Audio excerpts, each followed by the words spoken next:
Mic test, can I be hard? Testing. Testing! I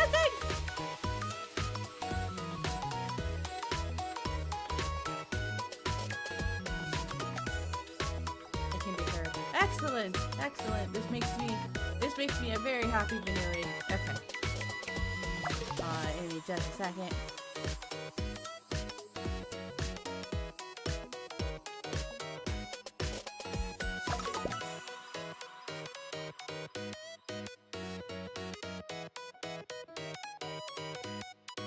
Hold on, my VTube studio is acting up. Hold on.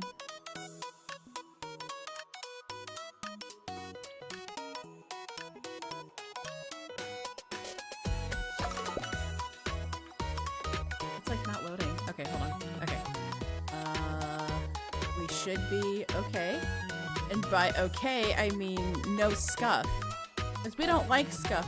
We don't like scuff here, chat. No. I try to make this stream run as best as possible, okay? Oh, hey, now my VTube studio is working. Oh, hi! Hello. This was not supposed to happen. Hold on. That's awkward. Give me a second. Give me a second. I'm so sorry. This was not my intention. Hello!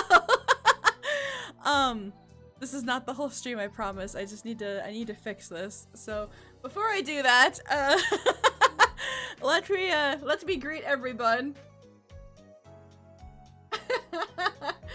Also, I was checking my VOD last night, and when I was in my room, my microphone got super distorted. I don't know if it was YouTube or if it was just me. So if my mic sounds off or if I do not sound like I normally do, please let me know so I can try and fix it, because I was like, what the fuck is going on? What the fuck? Okay, let me see. Kami Queen first today. Hello. Dave, thanks so much for checking in. Hello. Kami, thank you so much for checking in. Hello. Nirwanda, thank you so much for checking in. Hello. Rosa, thank you so much for checking in. Hello. Ghost, thank you so much for checking in. Hello. Port, thank you so much for checking in. Hello. Let me see here. Hello, Luna Moonfire, thank you so much for checking in. Hello. Alba Zeal, thank you so much for checking in. Hello.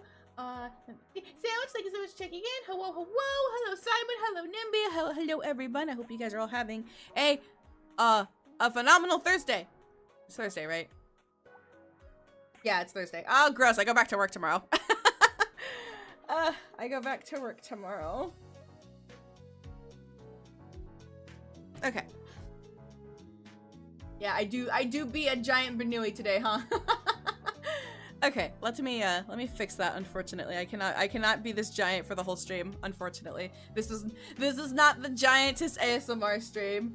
Today is the big beautiful woman stream. So excuse me as I have to shrink. I'm so sorry about that. I hope you guys can find it in your heart to forgive me. Okay, let me go into my proper spot.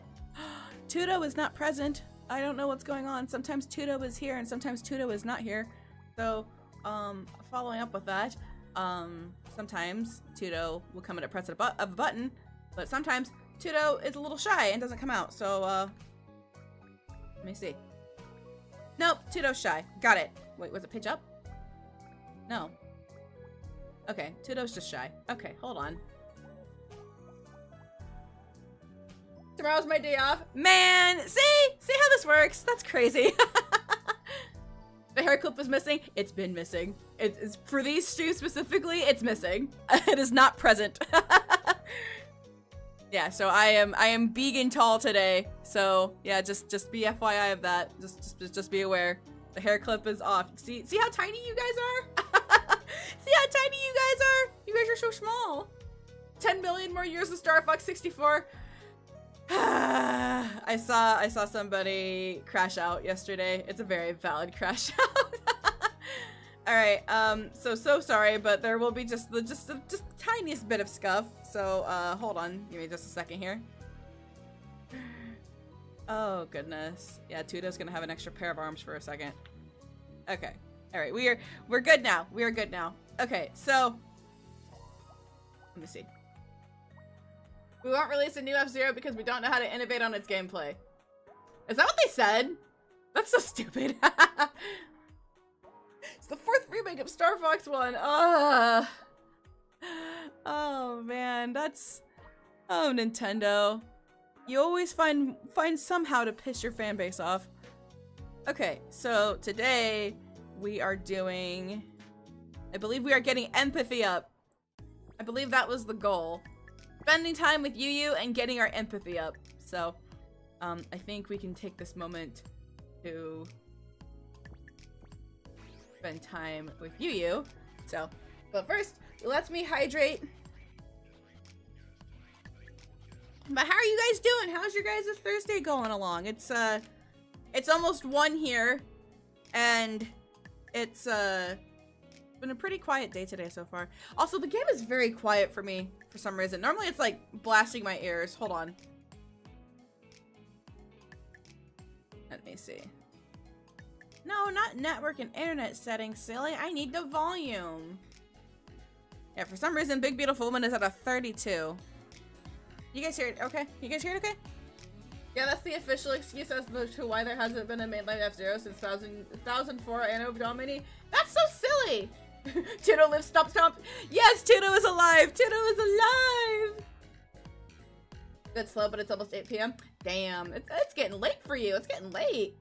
Very chilled. Nearly 3 p.m. I slept less than I wanted to, so I don't feel like doing Puder repair, so I'm chilling. That's a mood. That's very understandable. The house is shaking. Found out why they're digging up my front lawn. What the fuck? I like to think Miyamoto just really likes Star Fox 64. You know, that's very true. Maybe he's just stuck. I didn't see the direct, so I have no context for the screams of anguish from my friends just right now. Yeah, the designs are a little, they're a little weird. I'll give it that. Very, very weird. How's the audio, chat? Is the audio okay? Is the music, is the balance of the music and my voice, is it all good to go?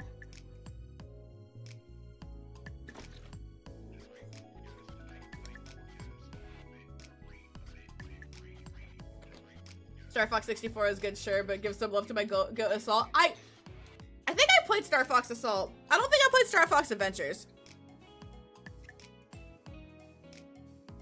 Game could be a bit louder, but it's good otherwise. Okay. They should have gone back to the Jim Henson-esque puppets from 1 if I want Fox looking like a ravenous beast again. 1,000 Star Fox VTubers incoming, though. Oh, yeah. Alright, let's do... Okay, I put it at 60. How's that? How is that? Let me check my audio mixer, too. Okay. It's at 60 right now. If you want more or less, just say more or less. Well, that was redundant. Just say more or less. Yeah, more, less. Last night I realized Assault was Nintendo's answers to Star Wars Battlefront 2 and Halo 2, and it was a damn good answer. Yeah, I think I played... I don't think I finished Star Fox Assault, but I did have fun playing it. I did actually enjoy myself playing that game. I did watch a friend of mine play through Star Fox Adventures. I feel terrible for them. Fox, I'm hungry! More like taking care of Tricky Simulator. That's what it was. Okay, can it be louder, chat? You think it could be louder? Is it me? Is my volume low? Where's my headphones at? No, okay, my headphones are at max. Okay.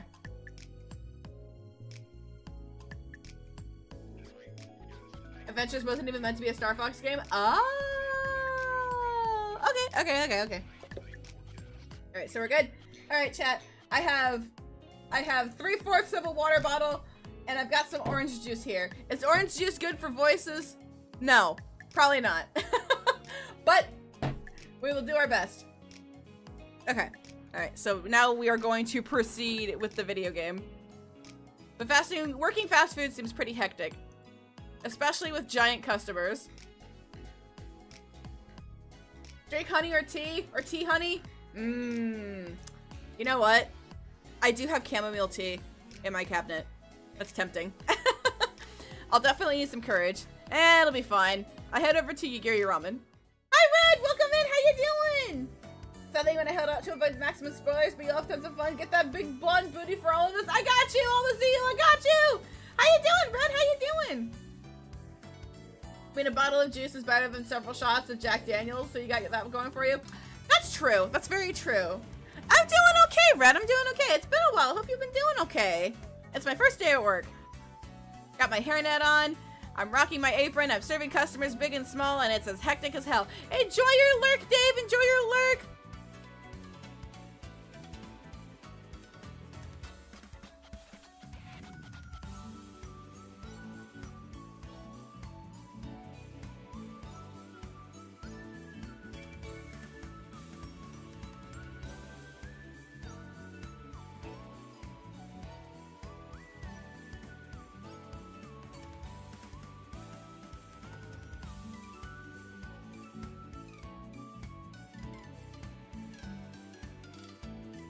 Okay, sorry about that. Got my hairnet on, I'm rocking my apron, I'm serving customers big and small, and it's as hectic as all hell. I haven't stopped moving ever since I clocked in, and I've been at it for 5 hours.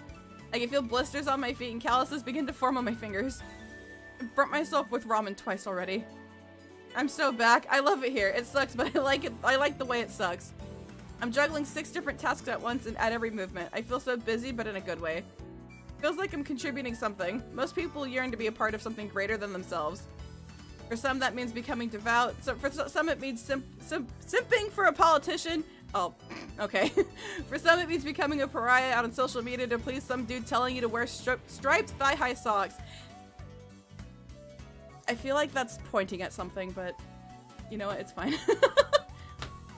For me, it means serving customers. I love being yet another cog in Yu's finally oiled machine.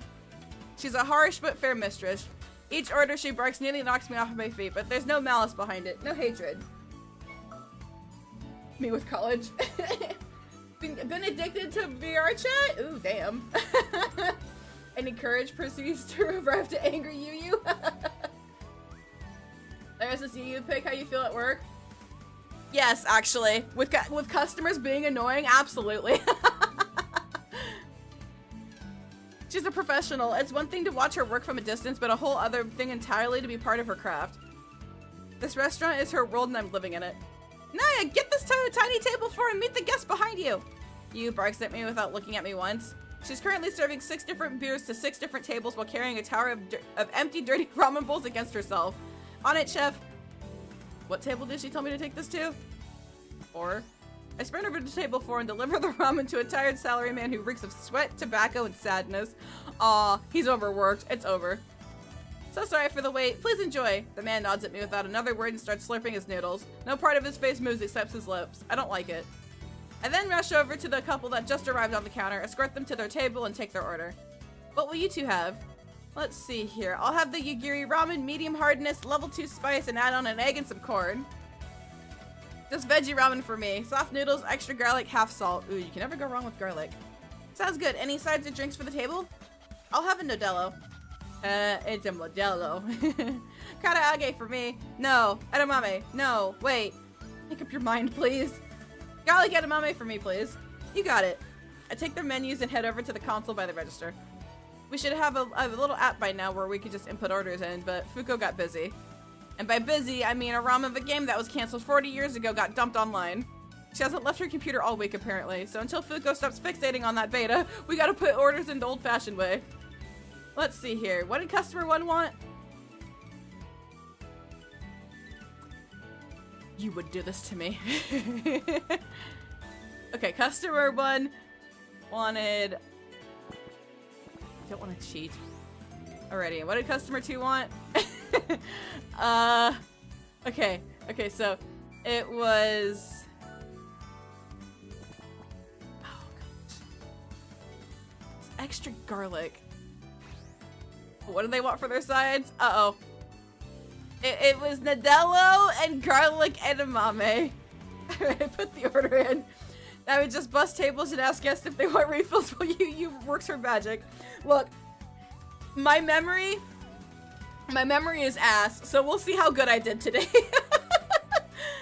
Look, do you know how much I try and practice fighting game shit and then I try and actually use it on somebody and it doesn't work? I start mashing. It's awful. A few minutes later, the orders come in, I deliver them to the table, and the customer thanks me for the food and starts digging in with big smiles on their faces. You also winks at me from our hard break. Yay! There's a log option. No, I don't want to cheat. No cheating. No cheating. I don't want to cheat. I feel closer to you now. You, me, and the other employees continue working until we close. We managed to clear out every guest but one, a giant that goes to our school. She just stayed quiet in the corner and kept buying Nodellos, so you let her stay. She wasn't aggressive or anything, she just kept scrolling through her phone while slamming beers down. Might be going through a breakup. 3 of the employees had to carry her out and call a cab for her, but she was still lucid, so she should be fine. The moment we finished closing, every other employee booked it out of the restaurant except for me, because I am very small. Yu cracks open a beer, unscrews a jar of pretzel sticks, and sits down at a bar. Damn it! She sighs and takes a fat swig of beer. Is something wrong? Nah, it was just a long day. You did good though. You're already the best damn employee I have here. Really? Yep. You're always on time, always polite to customers, and don't question my orders. If I could clone you 12 times and have only your clones work here, I would. That's quite flattering, but I've only been here 1 day. Everyone else here was late on their first day. Everyone? Yup. Why? Some people are just better workers than others. Simple as. He takes another big swig of beer. Here. She breaks out a pretzel stick and gives a piece to me. It's half as tall as me. Take this. Perfect way to end the day. Pretzels are great. I love pretzels. Thanks, chef. I accept the pretzel halberd and take the bite out of it. Crunchy, salty, everything you want out of a pretzel. Do you usually just hang out here after work? For a little bit. It looks like she's sinking further and further into the bar with every passing moment. It's quiet. Gives me the chance to think and admire my work. Your work? This restaurant. She opens her mouth wide and lets out a yawn an ancient dragon would give. The air around me now reeks of beer and pretzel. It's like my child. You're so dedicated. Have you always wanted to run a restaurant? Not always. When I was little, I wanted to be a secret agent puppy doctor who was also the president of space. Hell yeah! What changed your mind? Chad, I love this booty chef. Want to give her all the hugs? I think everyone in this cast deserves a hug, actually. Mom's food was too good. Wanted to share it with as many people as possible. Aw, that's cute. Thanks. What about you? What did you want to be when you were little? I wanted to be the intergalactic mastermind who would be controlling the secret agent puppy doctor president of space from behind the scenes. For real? Nah, I wanted to be a doctor. Why a doctor? You ever play the game Dr. Dario? No, but sis used to play that all the time. I thought that's how medicine worked. You thought you just rotated pills into a bottle? I was 4. I know, I'm just pulling your leg. You gently pats the top of my head with her fingertip. Do you still want to be an intergalactic mastermind? Honestly, I don't know what I want to do. No major job really sticks out to me. I always feel kind of lost. Booty warrior. True! Don't worry about that. Your 20s are for being lost. I hope so. Do you feel lost here? No, chef. Your directions are as clear as day. Glad to hear it. I don't mean to pry, but you sound like you've had this conversation before. Yeah, I have this chat with sis about twice a month. Oh, is Fuko that bad? Fuko's got problems. I love her, but... He lets out a sigh. I don't know what I'm gonna do with her. She's my older sister, but it feels like I'm babysitting a child sometimes. You finishes off her beer and cracks open another one. Want to change the topic? Please. Also here. You gets a tiny mug of the size of my head and pours a drop of her beer into it, filling it instantly. It's not good to drink alone. You're officially my drinking buddy now. Oh boy. Is this coming out of my paycheck? Hell no! Consider it thanks for listening to my bitching. Don't worry about it. We all gotta let off a little steam.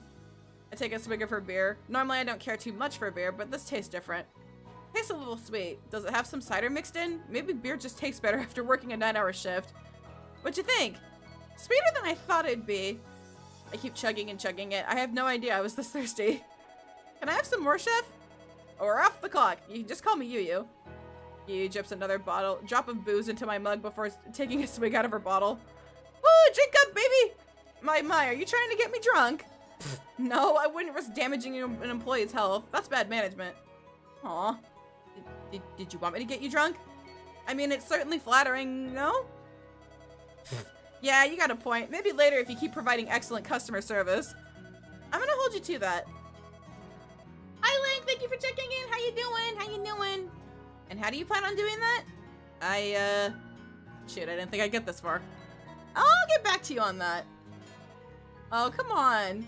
You pokes me again and gently knocks me over with her finger. You're not even gonna try and tease me? Teasing the head chef under any circumstances seems like a bad idea.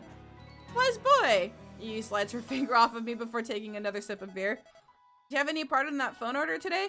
The lady called in the 4 ramens with extra everything. I remember hearing someone talk about it over the phone, but I never saw any follow-up. Did that lady ever pick her order up? Yeah, 4 hours after calling in. Yu takes another swig of beer. She demanded the ramen be made as soon as possible too, but get this. Yu takes another violent swig of beer. She gets it 4 hours later, heads home, then calls us when she gets home complaining that the ramen's cold. What did she think it was going to be?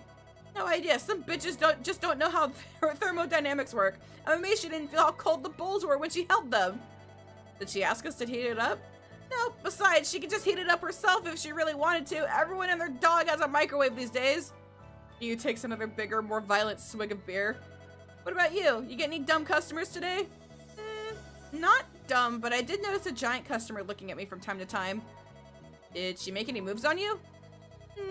Maybe? I saw her reaching for something as she approached the counter. I turned around to ask her what she needed, but when I did that, she immediately dropped her hand, said, "Oh, nothing," and returned to her seat. Naoya, I think you almost got tiny napped. Is that a big problem here? Not sure how big. Allegedly, 2,000 tinies have gone missing since Jotun-shi's founding, but the estimates vary depending on who you ask. Oh god, that sounds terrifying! Some say it's only 500, others say it's up to 3,000. Do we know for sure if all of them were abducted? Maybe they just got lost. That's certainly possible, but the only problem with that is that the GLF has taken responsibility for most of the abductions.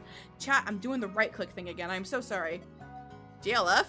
Giantess Liberation Front. Oh, right. I remember hearing about them in class.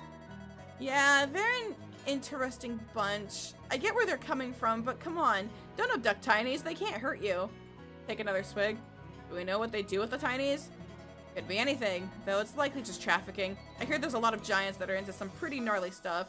Hi, Flash! Welcome in! How you doing? How's it going? Oh, just trafficking? Eve finishes her second beer and opens a third one. You know, I didn't mean it like that. I finished half of my second beer and I'm already starting to feel more relaxed. Hi, Mac! Thank you for checking in! How are you doing? Welcome in! But, what kind of gnarly stuff are they into? Apparently a lot of them like keeping tinies as pets. That doesn't sound awful. Free rent, free food, and all I gotta do is look cute. I can't think of plenty of worse arrangements. How do you know this? There's a big scandal in the news a week ago. Some class 4 giant got caught keeping a bunch of tinies and even a class 1 giant as pets. Did she get in trouble? She was detained for a little bit, but she was free to go after some questioning. Turns out all the tinies consented to living as pets. They weren't trafficked at all, allegedly. Think it could have been just a bad case of Stockholm Syndrome? Yu's cheeks are slowly getting flushed. Her shoulders slowly grow relaxed and her eyes start to get unfocused too. Hard to say, people are into some weird stuff, but the tinies seemed happy and were in a real healthy shape. Yu takes another big swig of beer.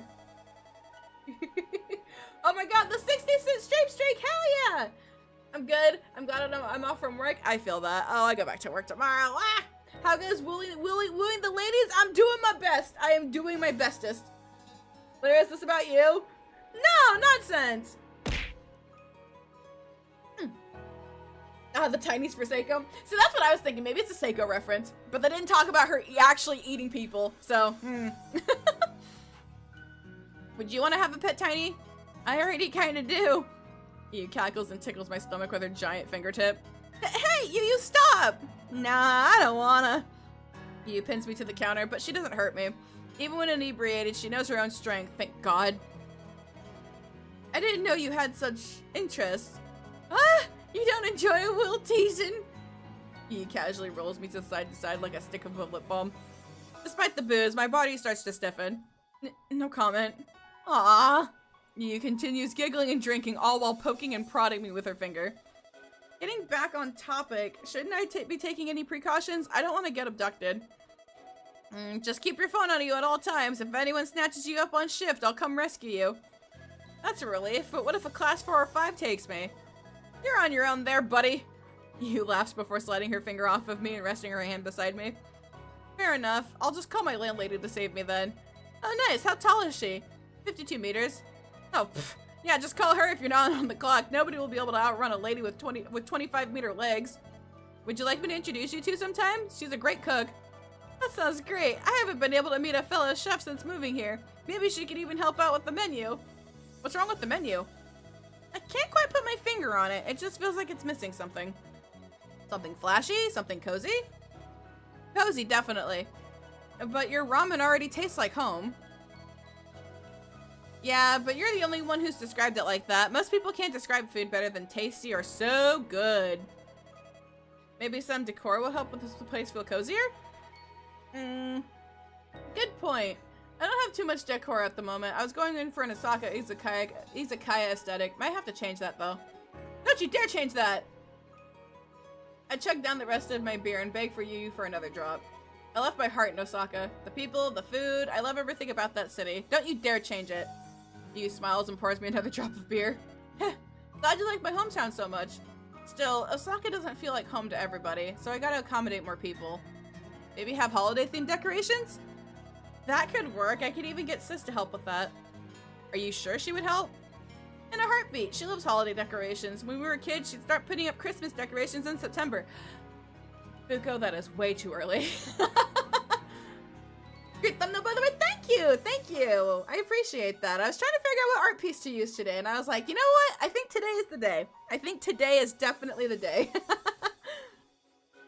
Playing Monster Hunter now, I keep one-shotting everything below 6 stars. Well, look at you! I hope you're getting all the mats that you need. My beloved.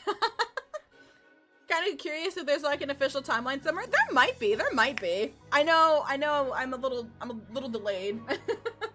So, it's just on time. Otherwise, it'll be too cold. Absolutely. Oh, she skips Halloween? Not at all. She'd be putting up Halloween decorations in July. That's cute. Sounds like her and Maya would get along just fine. What does Maya usually cook? I might have misspoke, sorry. She mostly bakes, not cooks. Same difference. She mostly bakes pastries and pastas. Baking pasta? You don't get it. She's super good. She makes this big ziti that's like basically lasagna with a super chunky meaty sauce and 5 layers of cheese. Use eyes focus on me for a mere mention of cheese, and her finger pins me to the ground once again. Her beer-soaked lips draw frightfully close to my ear. Now listen to me, young man. I am talking directly into your ear now.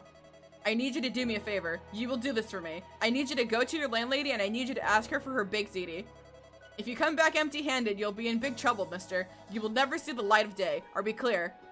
I've never been more confused, scared, and aroused than I am right now. He's got a fear boner. Yes, chef. Good. You giggles, causing the whole air around me to reek of beer before she pulls back and continues drinking more beer. I may have to do some research. I need to know if a baked ramen dish could work. That actually sounds pretty interesting. Right? Imagine curry ramen but thicker and more cheesy. You finishes another swimming pool's worth of beer before opening another. Her smile grows sillier by the second. What else does she bake? You beckons. Come on, give me the deeds. She makes these cookies that... Yu's eyes glimmer with an uncanny passion. Continue. They have everything in them. Nuts, chocolates, raisins, oatmeals, cranberries. They taste salty but sweet at the same time. Now, yeah, give me this woman's number immediately. I wish to meet her. Right away, chef. I give her Maya's contact information. Excellent. Most excellent. Yu snaps her fingers. I got it. We need a dessert menu. Freshly baked treats straight from Maya. Yu hiccups. That's the missing ingredient. Do you think you need... Yu's phone starts to ring. Yu sighs at her phone and lets it ring 2 times before picking up. She looks like she's dreading it. Hey, sis. What's up? The microwave's making weird noises? What did you do to it? Are you sure you didn't leave a fork in there this time? This time? Yeah, I'll be home in a bit. Just let me lock up. Yes, I'll bring home some ramen. Yes, I love you too. Yu hangs up and sighs. Oh, that was fun. Yu stands up, picks me up, and puts me in her apron's breast pocket. It's far less comfy than Fuko's breast pocket, but I'm not complaining. Alright, the after shift party's over. Time to head home. Yu does one last sweep of the place and gets a bowl of ramen from the fridge before leaving the restaurant and locking up behind her. Yu starts walking through the city without saying a word. Her cheeks are flushed, but she isn't stumbling at all. Good, last thing I'd want is for her to fall forward. I did that once, nothing apparently happened, which was even more alarming. Really? Interesting. There's no cushioning for either of us if she does that. Where do you live? I'll drop you off before heading back. Thank you, chef. I give Yu directions to my apartment. Yu bends down, plucks me from her pocket, and gently places me back into my apartment. There you are. You gonna be okay today? Are you? Yu sighs and closes her eyes. Yeah, I'll be fine. Thanks for asking. See you next shift. Keep up the good work, alright? Will do. Thank you. Good night, chef. Yu stands upright and offers me a wry smile before leaving. Night, Naya. She waves goodbye before disappearing into the moonlight. Oh man, she getting drunk. Alright, give me just a second. I gotta pull something up very quickly.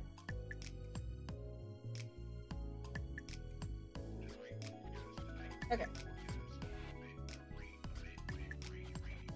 Alright, empathy! But first, I drink.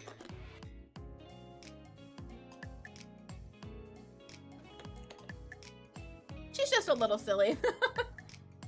Okay, y'all have fun now. Thanks for having me. Of course, Arazil, anytime, anytime. Enjoy your lurky lurks. Enjoy your lurky lurks.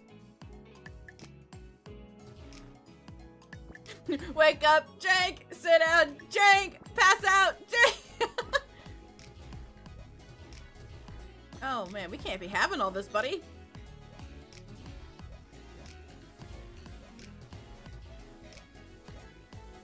Failing is not allowed. Oh my god. Okay. Maybe I need to sleep.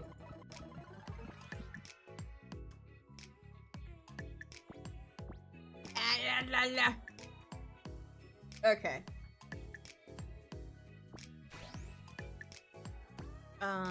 Let's see here. Empathy!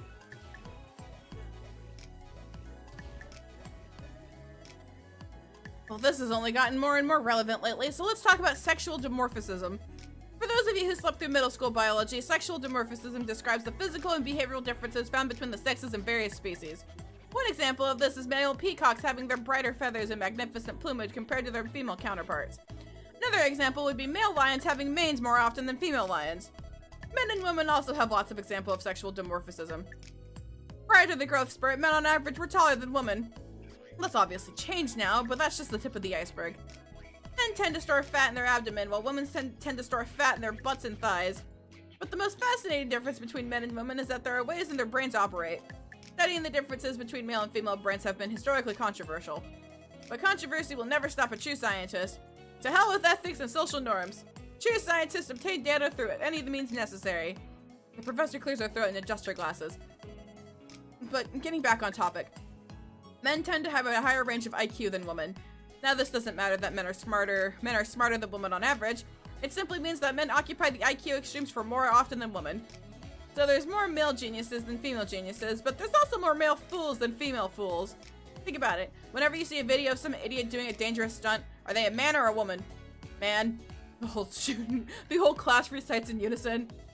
Very good. On average, women's brains have better connections between the right and left halves, which correlates with better reasoning and analytical skills. Men, on the other hand, tend to have better front-to-back connections, which correlates with greater perception and motor skills. Men tend to deplete their dopamine faster than women, which makes them more likely to pursue risky behaviors. While women, on the other hand, tend to deplete their serotonin faster, which makes them more likely to develop anxiety and depressive disorders. That's crazy! I'm not! Ugh. I have extreme anxiety and depression. Extreme anxiety and extreme depression, so yay! I love that. Damn, that's bad scientist talk. Tell me more. Hi, Mickey, welcome in. How you doing? How you doing? Does anyone have any questions? An excellent question. There's been several studies on that topic, actually. There's not an increase in aggressive behavior or moodiness. The only thing we found is a slight increase in sexual desire. But our research was self-reported, so maybe we just got a kinky group. Giant girls are still girls. Just treat them as you would any other woman. Maybe with a bit more caution. Didn't expect actual learning from the giantess game. I'm good at work, but it's a slow day, so I figured I'd hang here. Well, hell yeah, we'd love to have you here. Hell yeah. You're more intelligent. The professor keeps talking until the bell rings. Have a good night, everyone! The professor leaves in a hurry with pink cheeks and a wide smile. She's got something planned for tonight. Okay, let's see.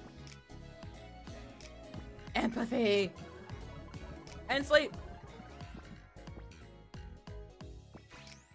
I should go to work. Gacha cams are expensive. Another day at Yagiri Ramen. The place is hustling and bustling as ever. The customers have been more polite than usual, and we haven't had any drunkards before 5 p.m. either. Everything's going pretty decently so far, yet Yu doesn't look too good. She doesn't look or sound sick. She hasn't been coughing or sneezing. She doesn't look any sweatier than she usually does either, but something seems off. She hasn't said anything besides orders. Normally she'd pepper little words of praise or criticism whenever we do something right or wrong. She's only been talking to customers today, and not with her customer service voice. No, that's not entirely accurate. Her voice is still very professional and cordial, but it seems like she's saying it out of obligation rather than genuine passion. It's all very disheartening. Something happened with Fuko? Is her lease getting more expensive? Are we getting kicked out? I look up at Yu and wave my arms. Chef, sit down and get some water! Chef! Yu keeps moving around the restaurant in a green blur. I don't know if she can't hear me or if she's ignoring me. Regardless, she almost dropped a cup. This is bad. She never drops anything. She never even comes close to dropping things. Something's wrong and I can feel it. Excuse me, can I get the check? Philip Tiny raises his hand and beckons me over. Absolutely, just a second. I take 2 steps forward to the customer, only to be lifted off of my feet. I look down to find my body engulfed in soft, warm, giant fingers. Before I can call out Yu's name, a well-manicured thumb covers my mouth. I kick and bite with all of my might, but nothing changes. The giant doesn't flinch or twitch in the slightest. It's like I barely even exist. The giant shoves me into her pocket and walks out of the door. Uh-oh. I soon find myself thrust deep into a jacket pocket. I can feel some loose change, a stick of lip balm, and some lint the size of my head bouncing around here with every step. The giant continues to walk at a normal pace. Just a little sunlight pours into her pocket between her fingers. I'm not in her grasp anymore, but her hand remains wrist deep in her pocket. Her fingers dangle over me like ceiling spikes at an ancient booby-trapped tomb, waiting to pierce me. Gotta call Yu. There's no way I can get out of here on my own. I quickly whip out my phone and call Yu. She picks up after one ring. Yo, what you need? Are we out of an ingredient? I've been abducted. I hear Yu take 4 steps and the doorbell ring again from the other end of the line. Son of a bitch, where are you? Where is she? The giant wraps her hand around me and starts running. Fast. The island trembles under her feet. Tons upon tons of concrete bend and tear under the impact of each stride. Tiny soon crowd into the alleyways to avoid being stepped on. So far she's made a right, and then another right. On it. What's the bitch look like? I hear the earth start to tremble behind me as well. Yu's already on her way. No idea. Her hands look tan though, and her pocket looks leopard print. I see her. Hey bitch, where are you going? The giant starts running even faster and faster with me now tight in her clutches once more. Fortunately, my arms are squeezed nice and tight, so my chest and phone are right next to my face. Okay, good. The giant started running faster. You're after the right one. Glad to hear it. Just hang on. My abductor jumps over something, pivots around another thing, and then jumps a third thing before resuming her sprint. I'm sure it would look very cool to everyone and not trapped in a pocket. Crap. Now, where'd she go? She's going straight. She just turned left. Okay, give me a minute. I can still hear you shouting in the distance, so that's good. We're not too far ahead. Hi, Valis! Welcome in! How you doing? I appreciate the lyric. Thank you so much. Hope you're doing well. I can still hear you shouting in the distance, so that's good. We're not that far ahead. Just past the abductor's wrist, I noticed something familiar. It's the Jotun-shi height mural. Bright, multicolored features of a bunch of legally distinct kaiju around the border. I just saw the Jotun height measuring mural. We're by there. By the what? You know that wall in the park where all the colors that everyone takes photos by? The one modeled of the one in Osaka? Oh, that! I'll be right there. My abductor slows down and leans against something to catch her breath. Thank God, I would have vomited if she ran for another minute. Please, Yu, save me. I don't know where this lady is taking me. After catching her breath, my abductor turns right again and resumes running for half a minute until her momentum comes to a screeching halt and she falls onto her back. Her upper body has been struck by something from the front. The impact hurts like a bitch, but fortunately she kept her grip tight on me. My abductor starts wheezing and heaving. Where is he? Yu's voice is now close to us. The upper half of my abductor's body is lifted off the ground. The rest of the abductor's body goes limp, but her arm lifts me out of her pocket and presents me to Yu. Yu yanks me out of the abductor's hand and snaps a picture of the abductor. Talk! What's your name? The abductor just gasps and continues to roll around in pain. Who do you work for? Why did you steal my employee? The abductor just continues to groan and moan until a black ball the size of a car rolls out of her pocket and engulfs the entire vicinity in a thick cloud of smoke. Yu and I start coughing. Hey, get back here! Yu stumbles forward trying to pin the abductor under her foot, but she's nowhere to be found. With teary eyes, Yu continues stumbling forward while coughing up a storm until she leaves the smoke cloud. We find ourselves beside the park Hifumi and I always pass on the way to school.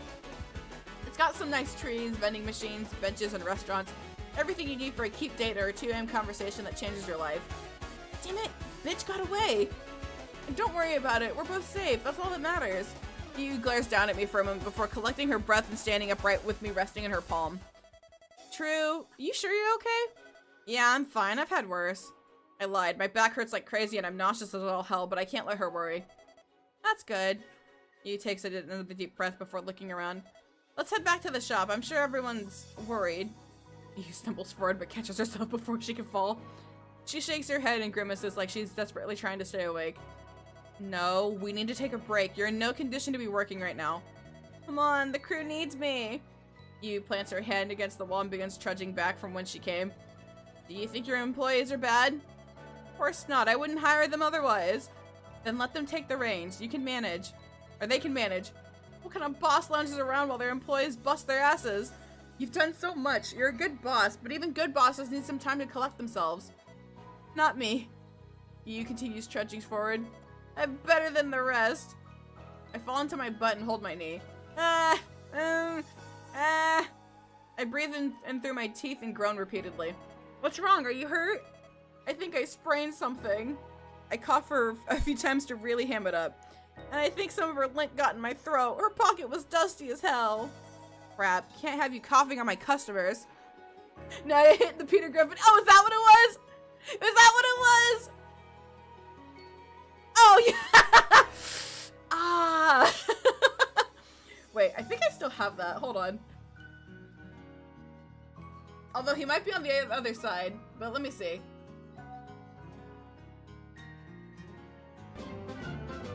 Oh, yeah, he's over here.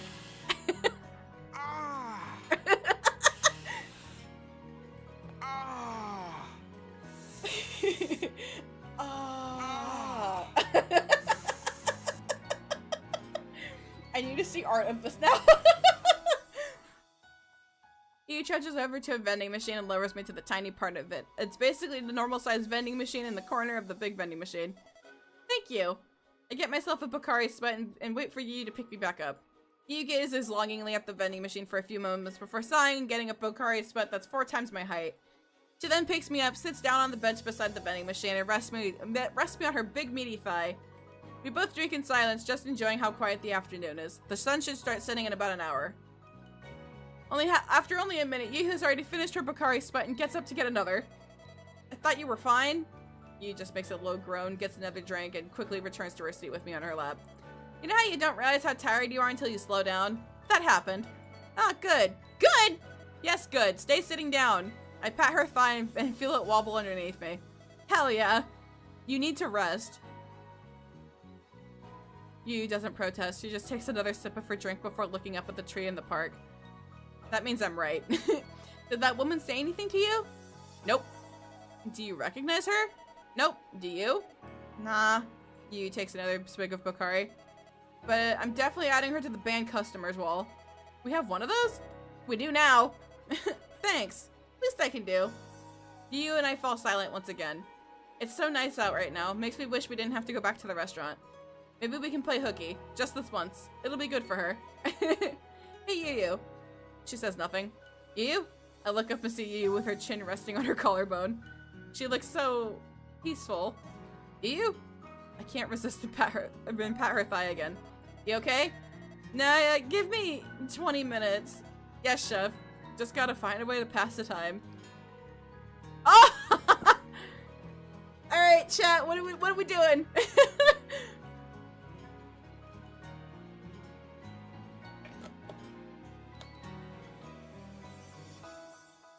I'm thinking thighs or hair.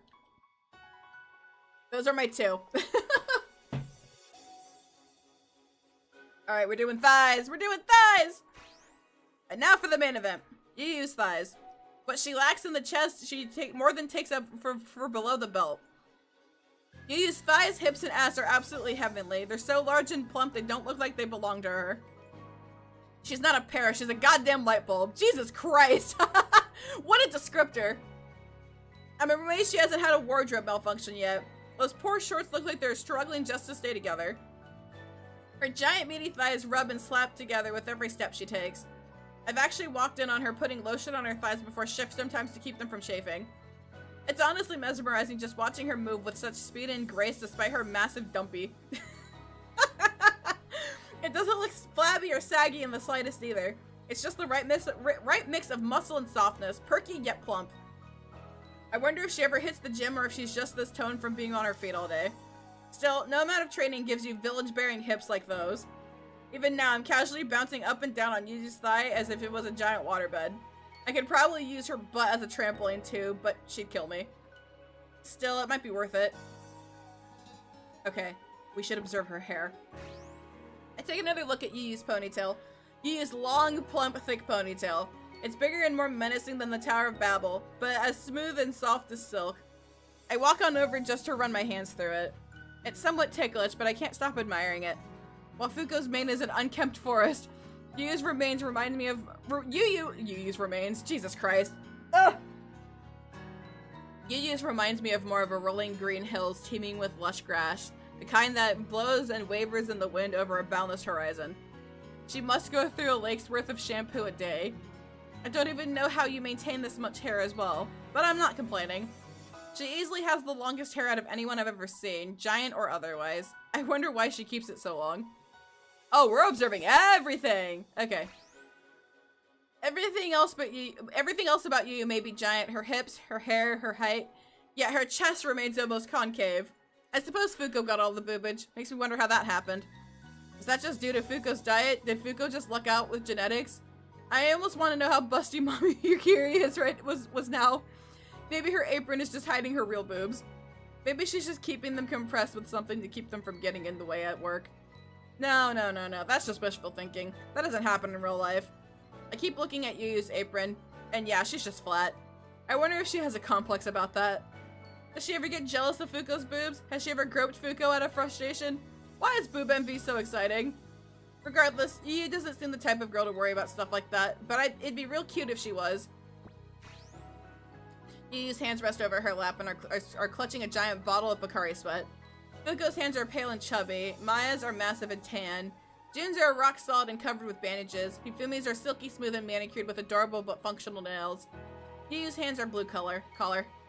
They're covered with calluses, small cuts, and old burn marks. Her hands may be tough and hard, but her grip is as gentle as they come. They're working class hands for a working class girl. After admiring Yu, I finish off my drink and check my phone. 20 minutes have passed. Hey Yu, I pat her thigh. Nap time's over, it's time to wake up. Yu remains fast asleep with a serene smile on her face. Yu. Hi Kodo, welcome in, how you doing? Hi JJ, welcome in, how you doing? I bounce up and down on her thigh. She's still fast asleep. Yu! I jump up and do a flip and ground pound on her thigh. It's time to wake up! The impact stirs Yu a little, but mostly just makes her lap wobble. Yu shakes her head a little. 5 more minutes. I'll give her 5 more minutes. I just decided to give Yu 5 more minutes. Poor girl really needs it. Yu's serene smile sours a little, but she's still smiling. I whisper, Yu, are you okay? Mom. Her voice cracks and my heart sinks into my stomach. She hasn't even been asleep for half an hour and she's already daydreaming about her mom. Poor girl. I continue monitoring her and thankfully her dreams don't get any worse. She only calls out mom for half a minute before her serene smile returns. Good enough. 5 minutes pass and I wake up Yugiri by pile driving her inner thigh. Alright Yu, it's time to wake up. Yu yawns and stretches and her arms over her head. She smiles down at me and gently pats my head with her fingertip. She looks completely reborn with all of her sins and worries washed away. Not great, my favorite anime store got closed. Oh no! RIP! I'm so sorry to hear that. You're doing good? Hell yeah, Koda, let's go. Right, Naya, what time is it? 25 minutes since you fell asleep? What do you mean 25 minutes? I told you 20 minutes. Yeah, then you told me 5 more minutes. Yu says nothing and just stuffs me into her breast pocket and starts marching back to the restaurant. Are you mad at me? Why didn't you wake me up in 20 minutes?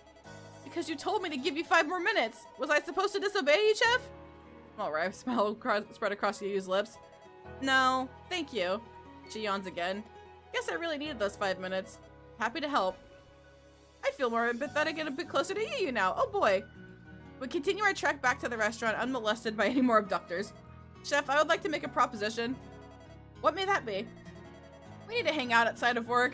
Why? You need a break. You need to do something fun and to treat yourself. Yu just sighs. She knows there's no point in denying that after sleeping on the job. Alright, what did you have in mind? How about coming over to Maya's place and trying out new recipes over some wine and cheese? That sounds nice. Count me in. Alright, it's a date. I just need to check when Maya's available. Yu and I return to the restaurant and finish the shift off without any further incidents. Never underestimate the power of a good nap. That's what I'm saying! That's what I'm saying! You know how many times I try and take my work nap? I take my work nap during my lunch break and then I get woken up.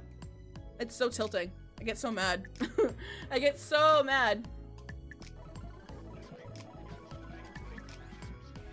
Okay, let's sleep some more.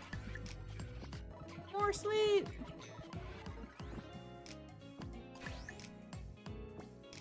Empathy. The professor has been different all class. She's been wearing these dark shades, have been speaking quietly, and mostly relying on video so far. Hi, God's right-hand man, how you doing? What you doing? How's it going? How's it going? Her voice sounds more hoarse and fragile, like she'll break out of tears at any moment. Miss, are you okay? Yeah? She sniffles and wipes her arms with her lab coat. Why wouldn't I be? You just seem different. Yeah, because some rat bastard decided to stand me up. Her voice cracks. What did I do wrong? I can't see him reading my text but not responding to me? Am I too old? Is that it? I don't think that... The professor throws her tablet right at me, but I duck it just in time. Don't make excuses for him! You men are all the same! The professor starts wailing. He's probably with some young hussy right now. A rotten pervert. Oh gosh. Maybe we should stay quiet for this one. I really shouldn't talk anymore. Talking won't accomplish anything. I'll just let her cry. I feel more empathetic now. I decided to leave class early. I'm not going to learn anything here today. No, I'm leave, just like everyone else. The professor throws another tablet at me as I exit the classroom. Oh, the poor teacher. Oh, you again. Okay.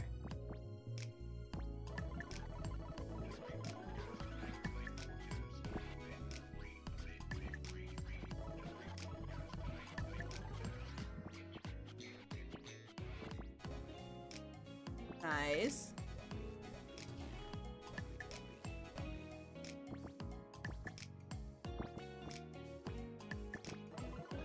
Sleeping.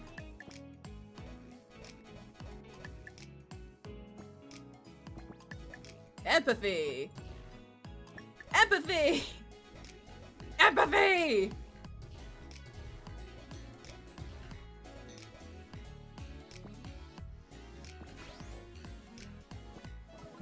Empathy!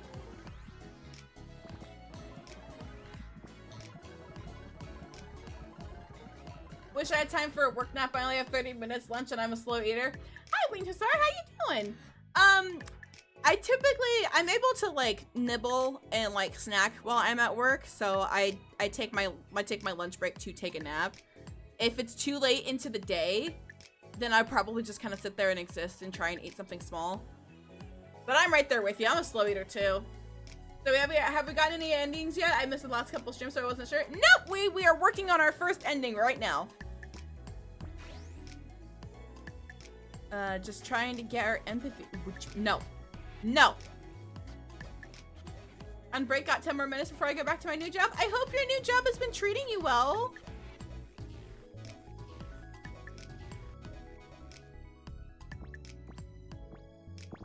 Oh, Hifumi.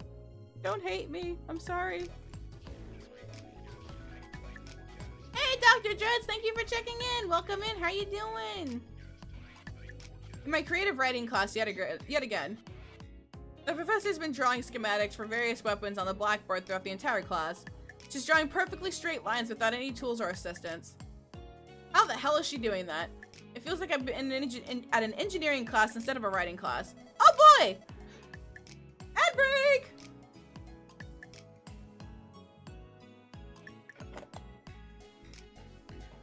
Call center stuff might switch later after getting some health stuff out of the way. Hey, a job's a job, right? Hell yeah. Time for more learning. Have you heard of the polyphasic sleeping? There are 4 types. Every man, which is 4 hours of sleep, then 30 minutes every 5 hours. Biphasic, which is 6 hours, then 90 minutes every 8.5 hours. Uberman, which is 20 minutes of sleep every... Oh, you know, I have heard that. Very interesting. Oh, I gotta do my squat soon. Oh, boy.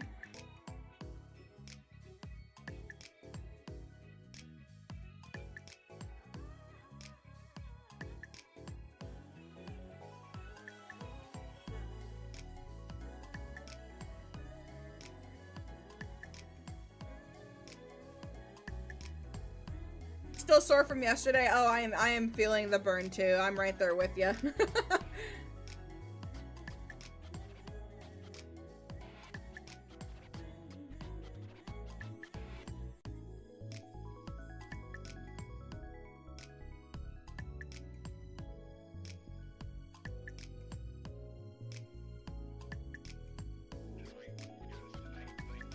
Never been stood up for a date, albeit I've never had one, but I've never still been stood up. That's still good though, that's still good.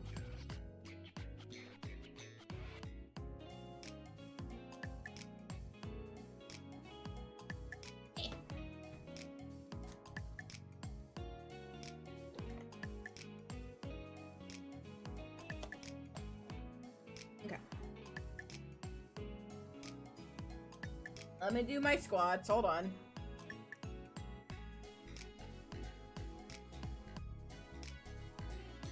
My timer's about to go off. Hold on. Eh.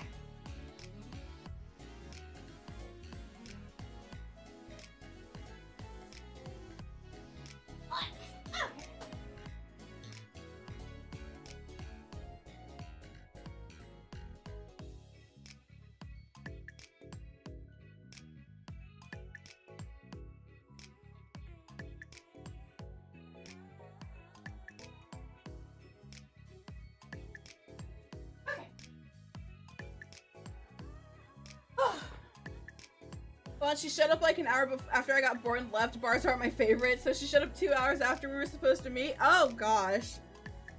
I understand being late, but really? Yikes. That's crazy though.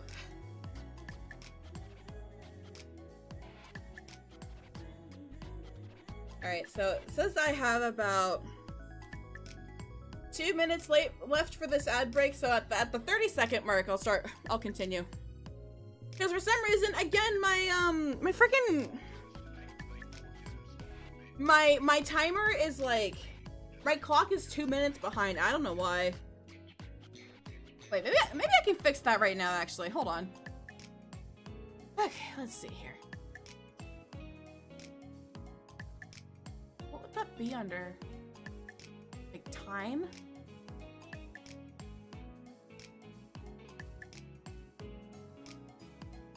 Fuck?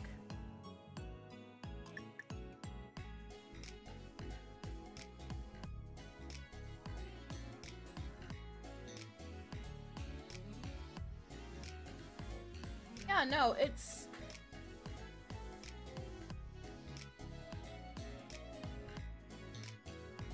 Okay, so apparently my time was not synced up, so it was 2 minutes behind. So hopefully I fixed that. Gosh, I sure hope so.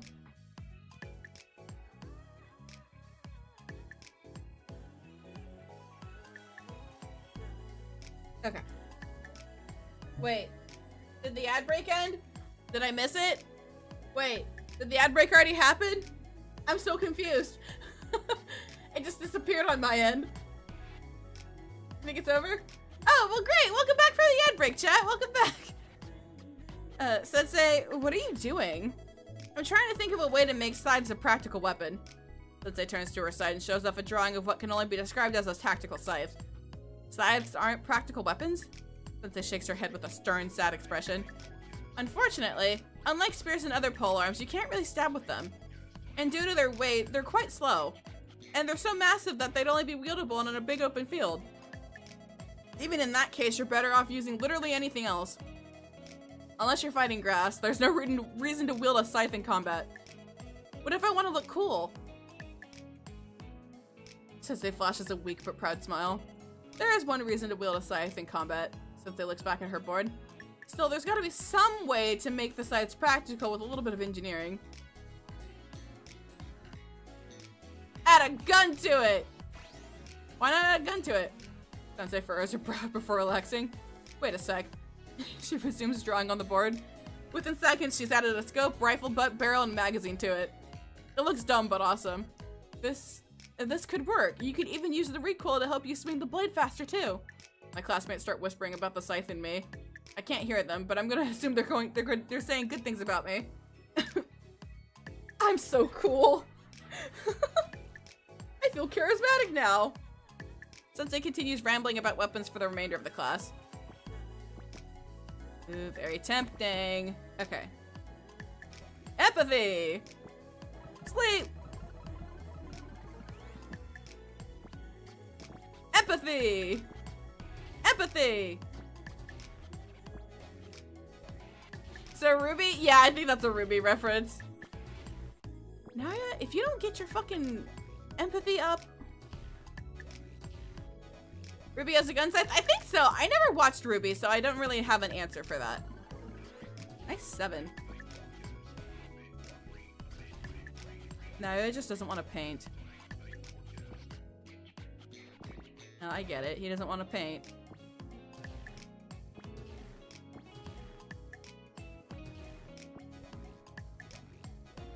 You're gonna paint right now. Sensei looks pale today. She's trembling, yet looks devoid of all life and joy. Hey everyone. Today we're going to learn about cybersecurity. If you receive an email from me and any other campus staff, we ask you for gift cards, please block that message and move forward and forward the address to our IT department. Tuition's high enough. We wouldn't dare ask you for gift cards. I raise my hand. Why are we learning about cybersecurity today? I thought this was a giant culture class. It is. Sensei's eyes wander away from me. Just someone on campus fell for a phishing scheme, and now a lot of highly sensitive documents got leaked. Sensei's sweating bullets. Well, for someone her size, it's more like shells than bullets. Do we know who fell for it? Sensei tenses up. No. You know those wacky hackers. Could have been anyone. Why are we bullying the teacher?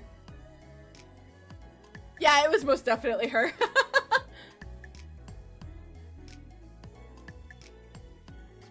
Let's see. I'll be nice. Sensei, where did the term phishing come from? Sensei relaxes and her sweat recedes back into her skin. I'm glad you asked. The term phishing is actually a combination of the words phishing and freak. The word freak means to hack into the telecom systems to obtain free calls. So hacking to get free money, phishing for suckers. Thus phishing was born. I actually learned something in this class. I feel smarter now. Sensei spends the rest of her class giving us a lecture on cybersecurity while glancing at the door of her classroom every other minute.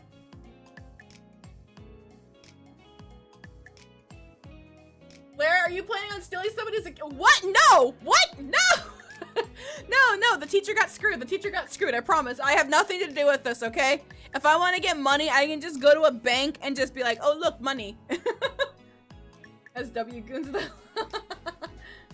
Her sweat receded back into her skin? Yeah, totally. Looks like she's expecting someone to bust in at any second, but who? Okay. Empathy! Nice. Sleep! Sleep! Sleep! Hi, Luminous Kitsune. Thank you for the hydrate. I appreciate it. Yeah, I've been yapping for quite a bit, huh?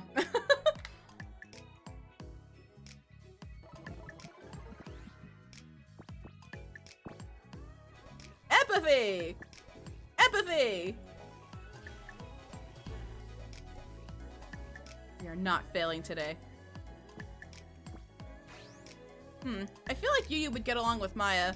And Maya did say she wanted me to bring a girl over next time. I call Maya. Hey Maya, are you free tonight? Yes, indeedy. What do you need, darling? A chef friend of mine wants to sample some of your home cooking. Is that all right? Of course, hun. The more the merrier. Please bring her over anytime you like. Awesome. Thank you, Maya. I'll see you in a bit. Ciao! Time to invite Yu. I'm on my phone waiting in my apartment waiting for Yu to show. And sure enough, she does. Right on time, too. Dressed in her work uniform. Hey, Naoya. Yu looks around at the apartment complex and marvels at the tiny apartments as if they were dollhouses. She still doesn't seem to have noticed me. Oh my god, you live here? These are so cute! Yep, this is home sweet home. Which one do you live in? 404B. Ha! 404 error not found. 404B. Yu uses my apartment complex. Oh my gosh, you live here? She finally locates my apartment and waves at me through the window. Sure do. Ain't it nice? No, you're living in a shoebox. Oh, come on, it's got plenty of room. No, I mean that literally. Your apartment is the size of one of my shoeboxes. I'm sure that idea excites some people, but not me. Ha ha! They're calling out the foot people! Ha ha ha! What are you trying to say, Bigfoot? Nothing. Nothing. Just, you're smaller than I thought. Yu plucks me out of my room and carries me on her collarbone. Did you just come here to make fun of me? Of course not. I can do that more efficiently at work. Speaking of work, did you intend to come here in your work uniform? Eh? Yu looks down at herself and sighs. Damn it, I did it again.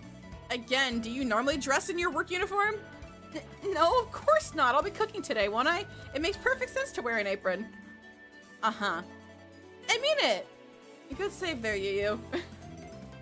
Uh-huh. Anyway, which unit is your landlady's? The big one in the center? Huh? Yu pivots to the right and turns towards Baya's home.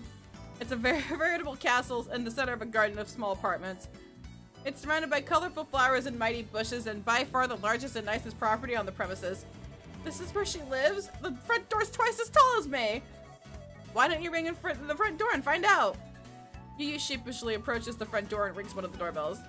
Within 1 second, Maya responds, swift as ever. Just a second, darlings. I just need to... A horrendous cacophony of metal rings out from inside her home and violates my ears. Oh god, is she okay? Even Yu is afraid. Gosh darn it, I've done it again. Just 1 more second. Maybe she knocked something over with her boobs. What is she even doing? I don't know, laying some pipe? I won't apologize. I'm funny. Yu's facade face and begins laughing as well. Click, click, clack. The front door opens, soon opens and reveals Maya looking cute and soft as ever. Morning, Naya. How's my cutest little tenant doing? My heart always flutters when Maya calls me cute, and today is no exception. I'm pretty good. I pat Yu's cheek. I brought a fellow chef today. Indeed you have. You must be Yu, right? Yu just stares up at Maya dumbfounded.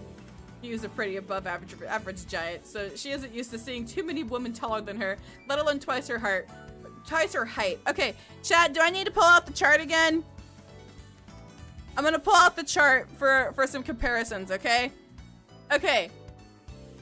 So we've got Maya here, right? We've got Maya and Yu is right here. So in essence, think of like Maya leaning forward, like leaning forward all of the way, and Yu's just staring up like, oh dear God. So yeah, here is your giant woman chart. You're welcome. You're welcome. I'm here to assist. I am the big beautiful woman connoisseur. Okay. You're welcome. Okay. Yeah, that's me. Pleasure to meet you. And how much did Hifumi grow? I think she's 72. Yeah, I think she's 72 meters now, I think, actually.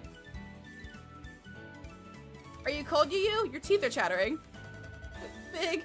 You're so big. Maya giggles and smiles down at us. Uh-huh, I know. Maya crouches down so she's at Yu's eye level and pats her head. Hey, see? You see? She didn't lean forward, she just crouched down. There's no need to be scared of me, darling. I don't bite. Right, of course not. Guess it doesn't matter how tall you are. A 50-meter tall woman is still going to be imposing, no matter how sweet or bubbly she is. Come on in, we got lots of cooking to do. Yu walks into Maya's home looking at like a lost, slightly scared child. Why are you so scared? Relax, she's nice. I'm sure she is just... Yu takes a deep breath. I'm not used to feeling so small. I almost feel like a kid in here. Is that a bad thing? Not exactly. Hell, it's kind of nostalgic. The longer Yu walks in Maya's house, the more she relaxes. Yeah, is you looking at her height or somewhere else? That's an excellent question. And yeah, Jin's pretty tall. Jin's pretty tall. Compared to Maya, she's the height of a little kid. Heck, she even has to go on her tippy toes just to see above the kitchen counter. I can see why it'd be nostalgic, for her at least. If Yu's a kid in this house, I'm a freaking insect. The doorknobs are at Yu's eye level. Meanwhile, I could just slide underneath the doors altogether. We look around Maya's den and marvel at it. Old-timey, but classy wallpaper. Cozy carpeting that I have gotten lost in more than times than I care to admit. There's a massive TV on the wall next to a well-organized shelf of countless DVDs. Some official, some pirated. In the corner lies some home exercise equipment with a thin layer of dust on it. Bright pink dumbbells and a jump rope. Simple, but effective. Across the TV lies a big sofa that stretches across 2 walls piled high with pillows in various shapes and sizes and at least 4 different blankets. Maya's den looks like it has been lost in time, belonging to no era but to her and her alone. Yet, I don't know of a single cozier place. The air smells of freshly baked cookies and floral candles, and the heater is always set to the perfect temperature. I want to make cookies now. Damn it! Just existing here makes me want to fall asleep and drift into nothingness. Yu keeps looking around the room. Oh, wow, this place is nice. Maya giggles. Thank you. What do you think of my animal pillows? I just got them yesterday. The what? Yu's eyes scan the room before locking onto a small collection of animal-themed pillows on Maya's sofa. Oh, man. Yeah, God, I've got cookies on the mind. Come to think of it, I think I do have everything for it, so I may just do that. I might be baking cookies tonight, chat. Let's go. Like, I'd have no issue baking. It's just the cleanup. The cleanup is what I dread the most. I'm like, ugh. Because you gotta get the butter, the brown sugar, the flour, the sugar, the vanilla. Alex cookies? Shush. I'm going to write that down for later. Excuse me, just a moment, please. Hold on. Hold on just a second, please. I'm writing this down. Oh, look, it's my handy dandy pen.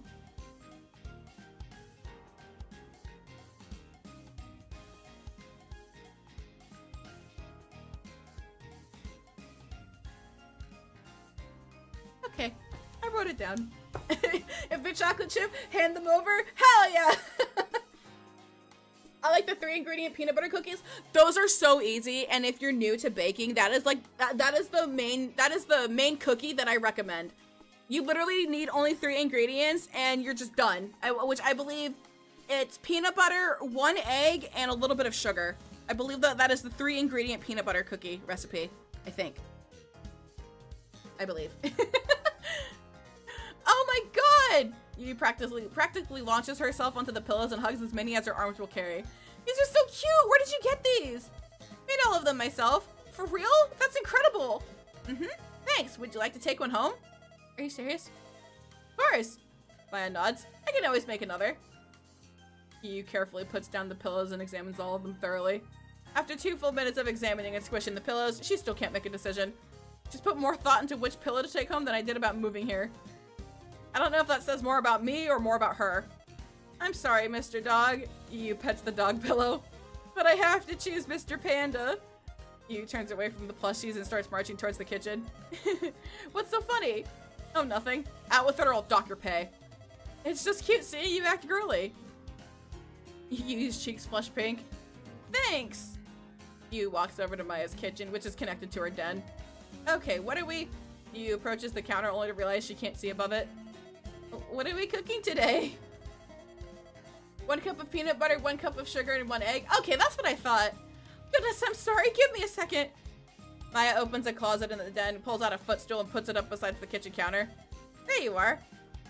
Yu's lip begins to quiver, but she steps onto the counter and finds a variety of ingredients. Eggs, flours, various fruits and vegetables, noodles of even various sizes, several different kinds of meat. I'm both scared yet curious as to what we're making. We could be making everything, but I hope it's not everything in a single dish. Ah, who am I kidding? Maya would find some way to make that taste good. Yu's embarrassment fades away as soon as she sees all the ingredients. She's gazing at the ingredients in awe while vibrating profusely. Hey! I hold onto her hair to steady myself. Calm down, I don't want to fall. Here. Maya plucks me off of Yu's shoulder by my collar and places me onto her shoulder. 1 debit card, 1 kilos of energy to get to the store, 1 arm movement to grab the food, 1 arm to buy the food, 1 more kilos of energy to get back home. Yeah, it'd be like that, huh? It really do be like that. Better? In some ways, yes, but looking down is not fun. Okay, no, it's afraid of heights, got it. Still, it's way steadier up here. I sit down on Maya's shoulder while hugging a small bundle of her hair as if it were a safety rope. Yeah, thanks, Maya. No need for thanks, hun. Have a good one, JJ! Rest well, see you later! She hums and starts cracking eggs into a bowl and fixing them. Just being a good landlady.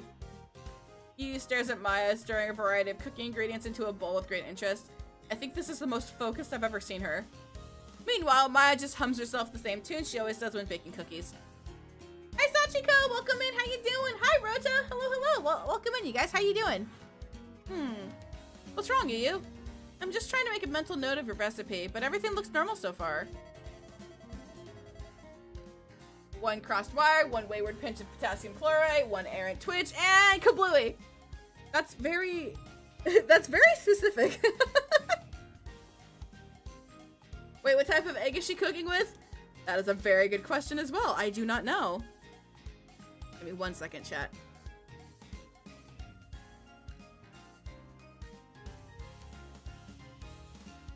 Oh, from Beat the Dumb Man? Oh, okay. It has been a very long time since I've watched those. You know, people make fun of Superman's disguise, but all it is just a pair of glasses. Well, there are actual people in the world that put on much less, just like a hat, and people don't recognize them. That's very true, Alan. Welcome in. How are you doing? Okay. Sorry, I was just checking something. Okay. My secret ingredient is love to you. That's all it is. What kind of love? Love nectar? No love nectar. I would never put my love nectar into cookies. It would ruin the pH of the mixture. Eh? How? It's just honey. Love nectar brand honey. Never heard of it? Oh, you meant honey. I use it occasionally depending on what kind of cookies I'm making. But do you use the love nectar brand? No, I just use whatever honey is available. Honey is honey after all. Lira, I just sat down. What do you mean? I didn't do anything. It's the game. It's the game. I didn't do nothing. Hi, Novi. Why the fuck are we starting like this? What do you mean? What do you mean? I didn't do anything, okay? I am reading what the game says, okay? That's all I'm doing. I'm just reading what the game is writing down, okay? Ah, love nectar. I understood that reference. I also did. Hi, Link. Welcome in. How are you doing? How's it going? Her love definitely isn't her milk. Nope, 100% not that. No, see, that would be silly. That'd be crazy.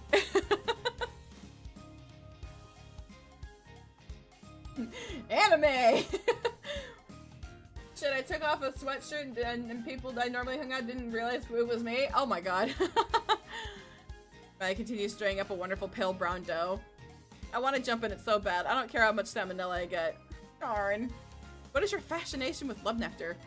Because it tastes great. I'd put it on everything if I could afford it. I don't know. It always tasted like fish to me. What? What? No. I said what first. Maya's putting the secret ingredient in now. Yu gets put onto her tiptoes and peers into Maya's bowl. Hey, you didn't measure how much salt you put in. Oh, I never measure any of my ingredients. Once you've been cooking for as long as I have, you just start to get a feel for how much everything should be. Yu glares into Maya's bowl with narrow eyes and pursed lips. She looks conflicted. Is there something wrong with that? No, I'm sure it tastes good, but doesn't that mean every batch is different? It does. Maya chucks a handful of assorted toppings into the dough. Chocolate chips, cranberries, raisins, oatmeal, other two things I can't quite identify. You say that, but else is she getting enough milk? A very good question. One of them was the DM for D&D. Oh, really? But that just makes every batch more special. Every cookie becomes a little sweeter, a little saltier than the rest. Maya's eyes glance at me for a moment, but it feels like an eternity. Just like people. That's a cute analogy. Yu purses her lips. Is there something wrong with my cooking? No, no. Yu looks wistfully into the cooking bowl. I just forgot what it's like to cook at home. Cooking at a restaurant's so different! Ah, no! No honking! Should you be worried if your love nectar tastes like fish? I guess? I don't know. That's a very good question, though. That's an excellent question, really. Oh god, hold on. Excuse me, oh my gosh. I'm okay. I'm okay. Okay. I just forgot what it's like to cook at home. Cooking in a restaurant is so much different. Oh, how so? Maya stops mixing her ingredients to listen to Yu. Consistency is everything in commercial cooking. You don't really have a lot of room for self-expression or experimentation in the middle of the shift. Apparently, I'm full of excellent questions. Yeah, see, you're just curious, and that's okay. It's okay to ask questions. That's what I like to say. If you guys have any questions, I'm here to help, or I'm here to answer them, as long as they're appropriate. I've had some first-time chatters, like, hey, can I ask you a question? And I'm like, oh god, here we go. Gotta be the same recipe every time. He asked if my character had the same difference in look between when in proper posture versus hunched. I was playing a very tall rogue who hid his height by having bad posture. Oh my god. Oh, really? Why? Customers don't pay for flavors they don't want. They want the menu item to like what they like the taste every time. It's not a critique, mind you. That's why the restaurant chains exist. You have a question? Oh lord, what's up? What you got? It's that different from home cooking? Yeah, even when I cook at home for Fuko, I feel like I'm still in hospitality mode. I haven't had time to try new ingredients or recipes ever since I moved in here. Well, that's why you're here today. Maya pats Yu on the head. Yu says nothing and leans into Maya's hand. I finally see Yu's little sister side. It's as vulnerable as it is adorable. Now I'm curious, what's the strangest or worst questions you've been asked? Oh gosh, I'm trying to think of one off the top of my head.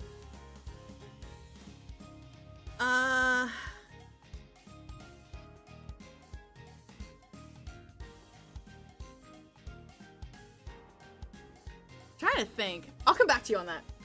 There's a question? No, there was no question. People were asking me questions. But one of them has the biggest personality. It's Hifumi. It's 100% Hifumi. Random question, which is cooler, random sci-fi future gun or cowboy yeehaw old big iron? I think the sci-fi future gun. I don't mean the chesticles either. Why did you call them chesticles? Just call them breasts. Why? Why did you say it? Why did you say it like that? It's just call them boobs. Call them breasts.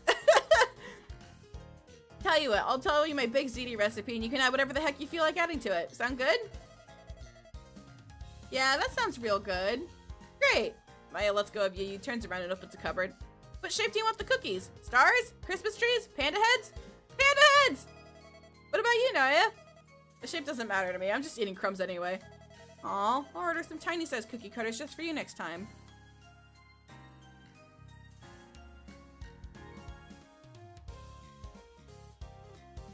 I call them chesticles to piss off people, but calcium cannon sounds funnier. Jesus Christ. That is a term. Like, just imagine you're having a casual conversation with somebody and you're just like, oh yeah, I have humongous calcium cannons. What? Yeah, I have big chesticles. Hi Chaos, welcome in, how are you doing? And now I feel like continuing to do so because it seems to annoy you. No, it's not annoying me. It just confused me. Honker, donkey, boinky, doinkies. Yeah, you know, my jumbo-sized titties. Who the fuck's starts a conversation like that? I just sat down. Anyways, let's start a conversation like that tomorrow. Yeah, I'd be like that. Sweater cows. Yeah, there's sweater cows. There's sweater puppies. There's chest mounds. There's over the shoulder boulder holders. There's a lot. There's so much. I'm a big boy. I shouldn't care about things like this, but I do. Thanks, Maya. Maya winks at me before letting you cut the cookies into panda-shaped heads. And done. You triumphantly lifts her cookie cutter off of the sheet and rests it on the counter. Alrighty, now we put them in the oven and get started on the pasta. Oh yeah, chest pillows is another one. Just what I've been waiting for. You stretches her arms over her head and rolls her neck. Just tell me the instructions aloud. I got this. Back pain generators? Oh my god. I don't need to. Maya gets out a bottle of wine from the fridge, 2 glasses from the cupboard, and 1 tiny glass from the drawer. All the ingredients I use are on the table. There's more in the fridge and more in the cupboards if you need them. He scans the kitchen countertop as if she had as if she's a hard-boiled detective examining a crime scene. Have you made lasagna before? I have. He nods. Just give me a sec. Her hand wanders over to the variety of cheeses. Never get Maelstrom memories and Chernobyl cha-chas from Xenoblade 2? Good god. Ah, I've got the hiccups. Hold on. Oh god. Hold on. Fuck! Hold on. Oh my god, I hate the hiccups so much. I'm hydrating. I appreciate it. Oh, stop! Stop! Stop, stop, stop, stop, stop. Oh god! Excuse me! I'm trying! Okay, I might need to hold my breath after this. Fuck! Hold on.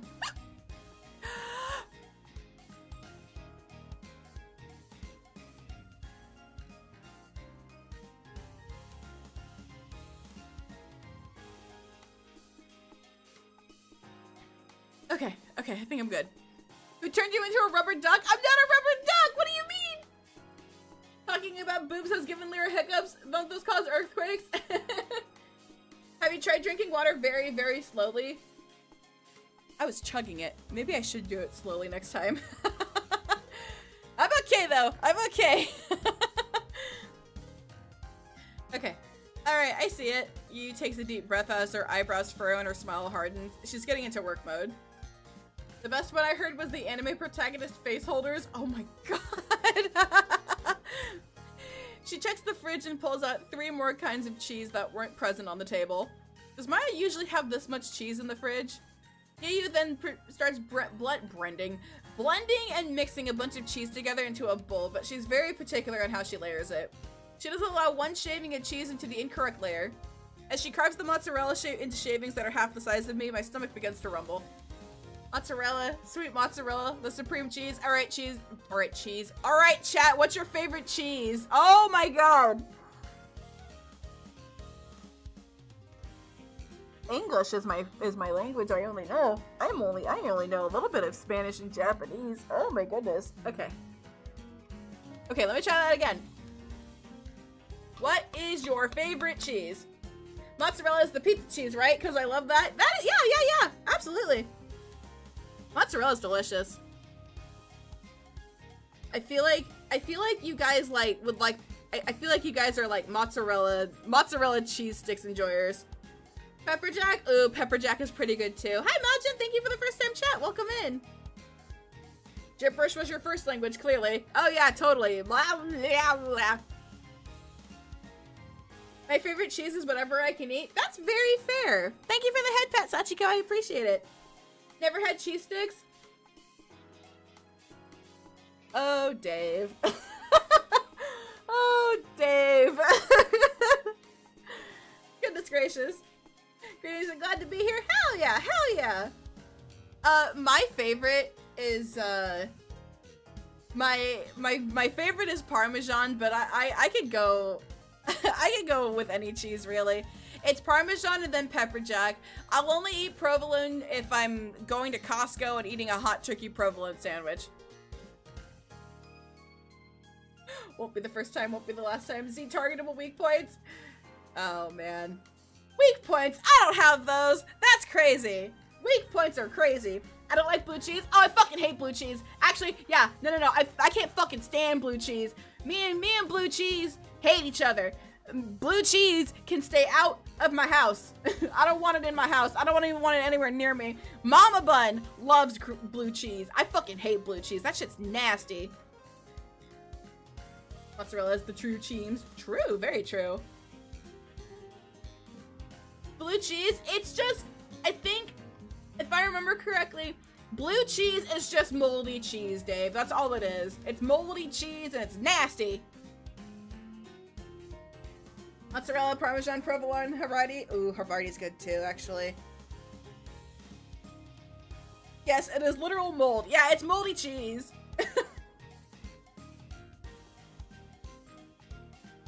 Absolutely rancid, what the fuck? And people eat it. They buy it in the gallons, and it's fucking gross.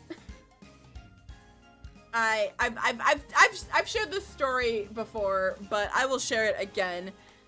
I was in school. I made this really nice salad. It had chicken. It had bacon. It had really good cheese. It had all over the place. It was very, very good, right? They didn't label the ranch and the blue cheese, so I smothered blue cheese all over my salad. I took one bite. I wanted to throw up.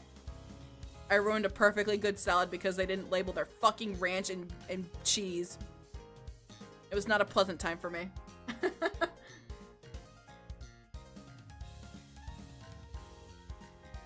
I'm also a fan of Swiss. My fighting game rotted brain immediately went to Marvel vs. Capcom 3. Swiss cheese! Yeah, it was awful. Oh, I was not a happy camper. And then Mama Bun would try and be like, oh, Lira, you should try this salad. I'm like, no. No. Fuck no. I don't want your nasty blue cheese salad. Could be worse. Could be surströmming, which is the literal putrefied fish. You are supposed to open the can underwater so it doesn't spray high-pressure dead fish juice everywhere. That's nasty. That's gross. God's gift to man, sublime in its shape, color, and suppleness. After grating a bunch of cheese, Yu starts cooking up some meat. She starts by grinding some ground beef and spicy Italian sausages into a big bowl and then cooking it. She then mixes a variety of seasoning, including an instant ramen flavor packet.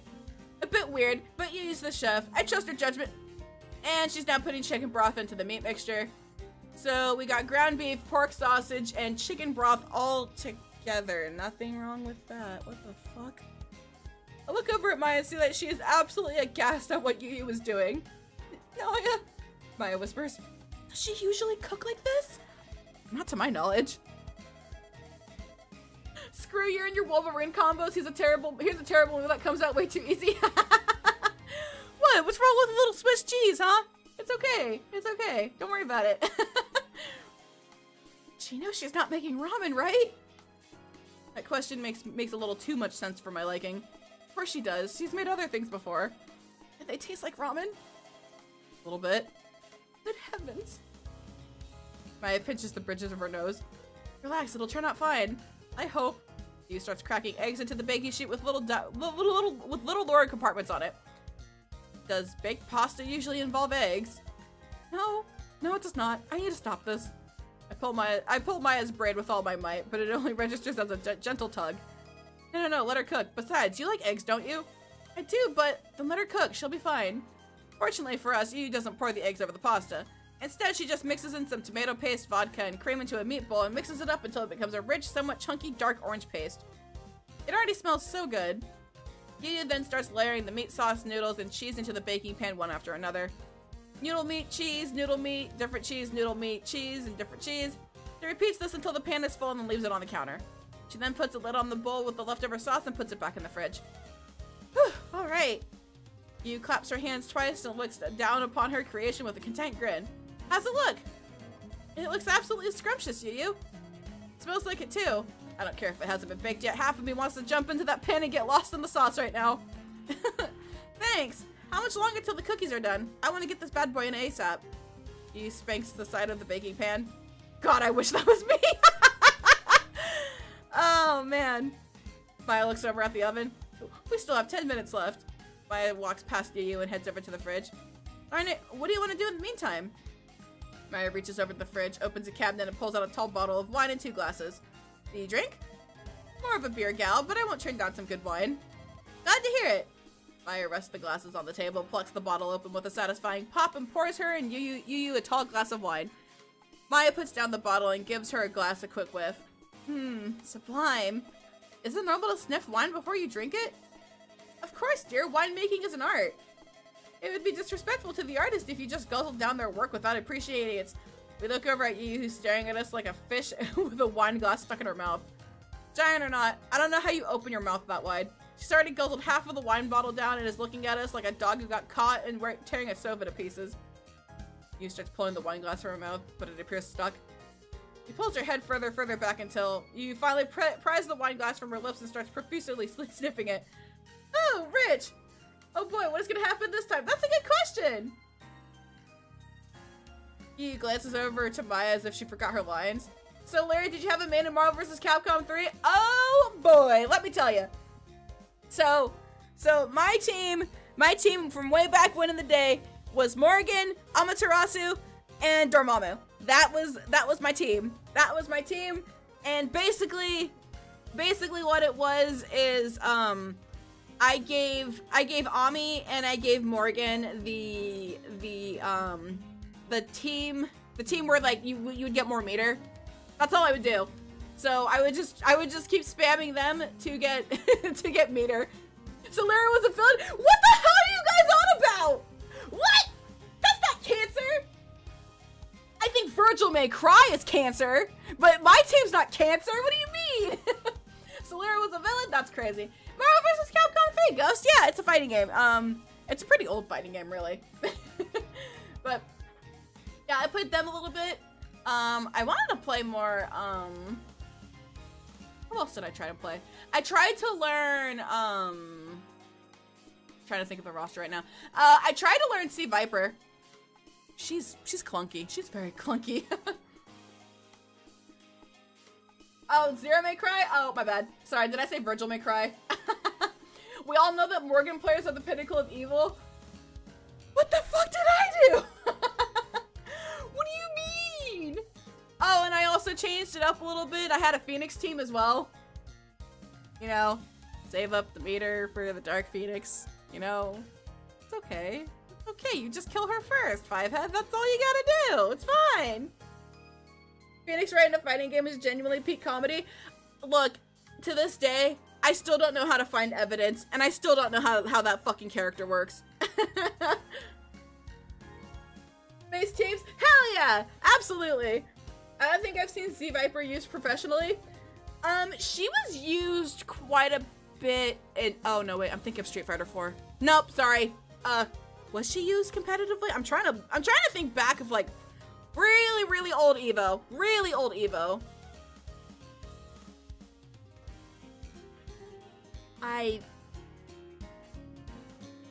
It's lucky if you get good evidence. Oh, interesting. Okay. I was trying to remember if Justin Wong used her, but I don't think so. Yeah, I might be mistaking that with Street Fighter 4. So, yeah. So a modem into Smash Ultimate uses the same moveset of finding evidence. Good God. Refreshing. She blinks. It's not too overpowering. I couldn't agree more. Maya sniffs her glass again before taking a dainty little sip. I'm glad someone your age can appreciate wine too. I hear most youngins nowadays just drink liquor shots mixed with energy drinks. Oh God, don't do that. Well, it doesn't sound like you were using Morgan in the worst way if you were mainly using her assist. Oh, I mean, I would go ham with her regardless. It was, I would use her for her assist. And then if, you know, shit hit the fan, I'm gonna use her. There was a couple of friends of mine who did not like my Morgan. I was pretty aggressive. You've been naughty. Maya shivers. Such a waste of good alcohol. Yeah. Yu takes a sip of wine. Such a disgrace. Maya wanders over back to the living room, plops her butt onto the sofa, and begins searching through a file selection screen. So, what would you like to watch? Oh, I don't really care. You're the host. You can put on whatever. Yu sits down next to Maya, causing their plush thighs to press against each other. If you say so. Maya hums a little tune to herself as she cycles through the file menus with uncanny speed and precision. She hits enter on the remote and the TV shows a painting a shot of a Christmas yard decorations as title credits slide across the screen. Eh? We're watching a Christmas movie? Ain't it a bit early for that? Hi, Captain Price. Welcome in. How you doing? How you doing? Nonsense. It's always a good time for the most wonderful time of the year. I'm doing good. How are you? He takes another sip of wine. What's this movie about, by the way? It's about a college student who says he won't be home for Christmas. Oh, why? Does he hate his family? No, nothing like that. He's just studying abroad and wants to spend more time with his new friends. So his family invites his ex-girlfriend over for Christmas because they still like her. Seems like kind of a dick move. No, it's fine. It was an amicable breakup.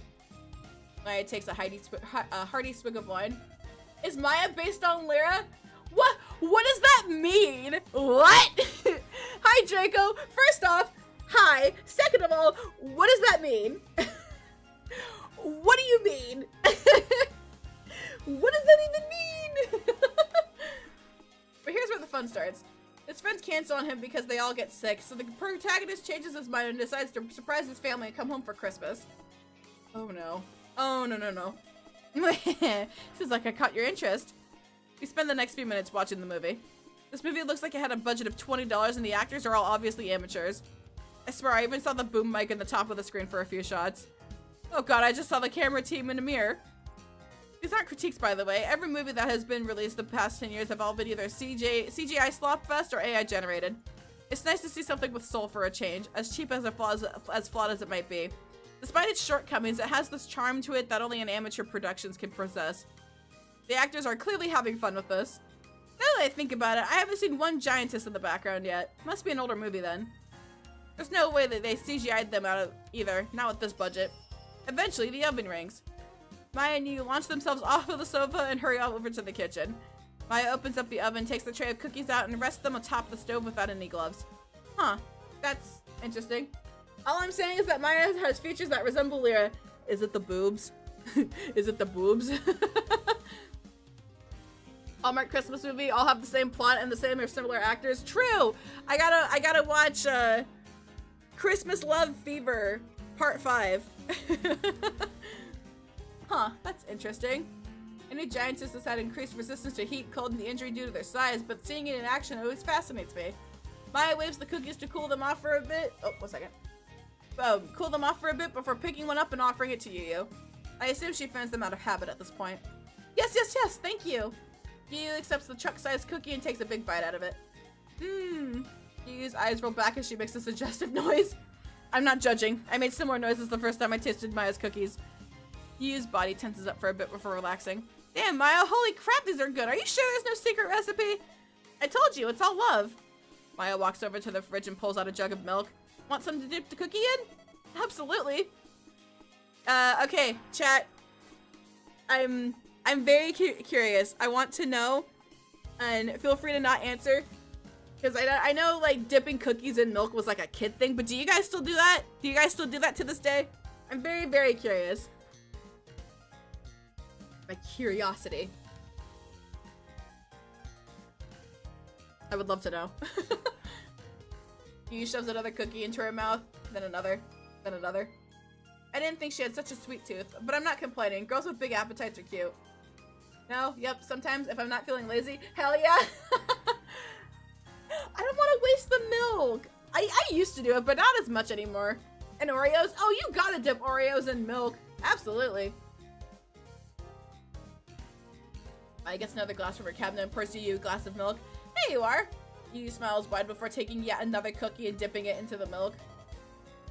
Thank you, miss. Bochikoto, but please, just call me Maya. Thank you, Maya. Yu fully submerges the cookie in the milk and waits for bubbles to stop rising before raising the cookie and devouring it whole. This takes me back.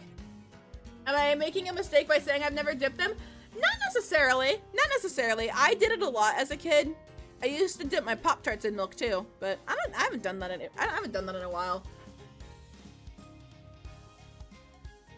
Why not just drink the milk? How would it be wasted? Yeah, that's true. I like how they taste regularly. Yeah, absolutely. I will say that, what? Wait, what? Is there an issue with dipping Pop-Tarts into milk? Hey, Lara, can I have $200? I want to buy some Pokemon Pop-Tarts from scalpers. I have $3 to my bank account. I have $3. I don't have $200 to give you. What's the issue? Okay, you mean to tell me that you've never had the best Pop-Tart in the world, a brown cinnamon sugar Pop-Tart, and you mean to tell me that you've never popped it into the toaster? You've not popped it into the toaster and then decided, man, let me just dip this hot, steamy, piping hot pastry and dip it in milk? Well, Larry, you don't get it. In 5 years, those Pop-Tarts will quadruple in price. I'm not going to overdraw my account to give you $200. She's just like me for real. They're scalping Pop-Tarts now? Yeah, they're scalping a lot, actually. Fucking scalpers, man. They're scalping the Steam controller. They're scalping the Pop-Tarts. They're scalping the sightings at Target. It's awful. What a shitty day. I've never toasted Pop-Tarts. Well, now who's the weirdo now?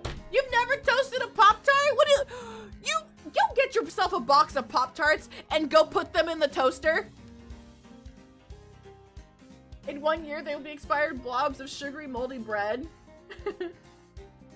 Must be some really tasty Pop-Tarts. They are! I love brown cinnamon sugar Pop-Tarts. Scalpers will be flogged, then we go into Cuba to resupply. God willing, they'll be flogged again. There will be sugar. There will be enslaved, made to work on the sugar plantations for the rest of their lives. I have a good reason. What is your reason? It better be that you don't have a toaster. Look, you've got to have Pop-Tarts at least once. Granted, they've made them smaller. The strawberry ones will never taste the same. God, that shit hit different when I was a kid. Have a hot, steamy strawberry Pop-Tart, and then you got the wild berry Pop-Tarts with the little Batman sprinkles on it. Oh, man. Just toast Pop-Tarts with a hairdryer? Are they scalping them just because it's Pokemon themed? I actually don't know. Oh, yeah? Bruh. When I ate them, I had to grab them for breakfast on the way to school. Ah, yes. Okay, that's fair. Pop Smalls? Yeah, see? Don't put one in the microwave 2 seconds and it's magma? Oh, yeah, you're gonna burn yourself if you do at least 2 seconds. The blueberry ones bang. I actually agree with that. My tier list for my top 5 is brown cinnamon sugar, wild berry, strawberry, raspberry, and I had like a strawberry milkshake one earlier. That was pretty good. I feel like everyone had a Pop-Tart kid in class. Oh yeah. Oh yeah. I had a gross experience with the Walmart brand Pop-Tarts, and I will never get them again. Brown cinnamon sugar is my stage name. Lira Tiramisu is my stage name. And that if I wasn't forced to eat eggs for breakfast, were they at least scrambled? Were they scrambled eggs? I fucking love scrambled eggs. Okay. Maya breaks off a crumb and lifts it to be on her finger. Here you go, Naya. Thank you. I accept the head-sized crumb and dig in. This is sublime. The warmth, the gluey chocolate, the sweet but salty dough, it brings me back to my youth. I continue snacking on the crumb while the girls talk. God, that's good. Maya giggles. The last time I ate eggs, I almost puked. Well, see, I didn't know that. I didn't know that. Wait, chat, how do you guys like your eggs? How do you guys like your eggs? I must know. How does one eat their eggs? Or how does one like their eggs? Anyway. Ew, eggs! Dave, you don't eat eggs. How do you not like eggs? What kind have you had? What kind of eggs have you had? I need to know. Scrambled on toast. Ooh, that's okay. Okay, these are all good. The same person had to force me to eat them every day without a choice. Oh, God. I do not eat eggs? You don't eat eggs at all? Okay, that's fair. I'm not a big hard-boiled person. I don't like over easy eggs either. I will eat anything. I will eat just scrambled. Just eggs in general. Hate the flavor and the texture. That's very fair, actually. That's very fair. Yeah, like, Mama Bun tried to, she tried to do a lot of, like, egg stuff, but I just, I couldn't do it. Like, she would make, like, a wet omelet. Ugh, those are gross. Like, I can eat omu rice. Omu rice is delicious, but, nah, not my favorite. But, give me a potato and some cheese and some vegetables and some meat, and I will devour that shit. Anyway, thank you. She turns back to Yu. Care for another cookie? Yu was still licking crumbs off of her lip and glancing longingly at the cooking tray. I'd love to, but I gotta save room for the pasta. Yu pats her thigh. Plus, I can't have too much sugar. I don't want to blimp up like sis. Ramen plus egg is peak. Okay, that I do agree with. If you put eggs in your ramen, that's also pretty good. Omu rice is, it's pretty good. It's more of like a Japanese thing. Oh, girls your age won't worry too much about weight. Eh? What do you mean? Real men like women with a bit of meat on them. Maya tilts her neck to glance at me. Isn't that right, Noya? You start looking at me too.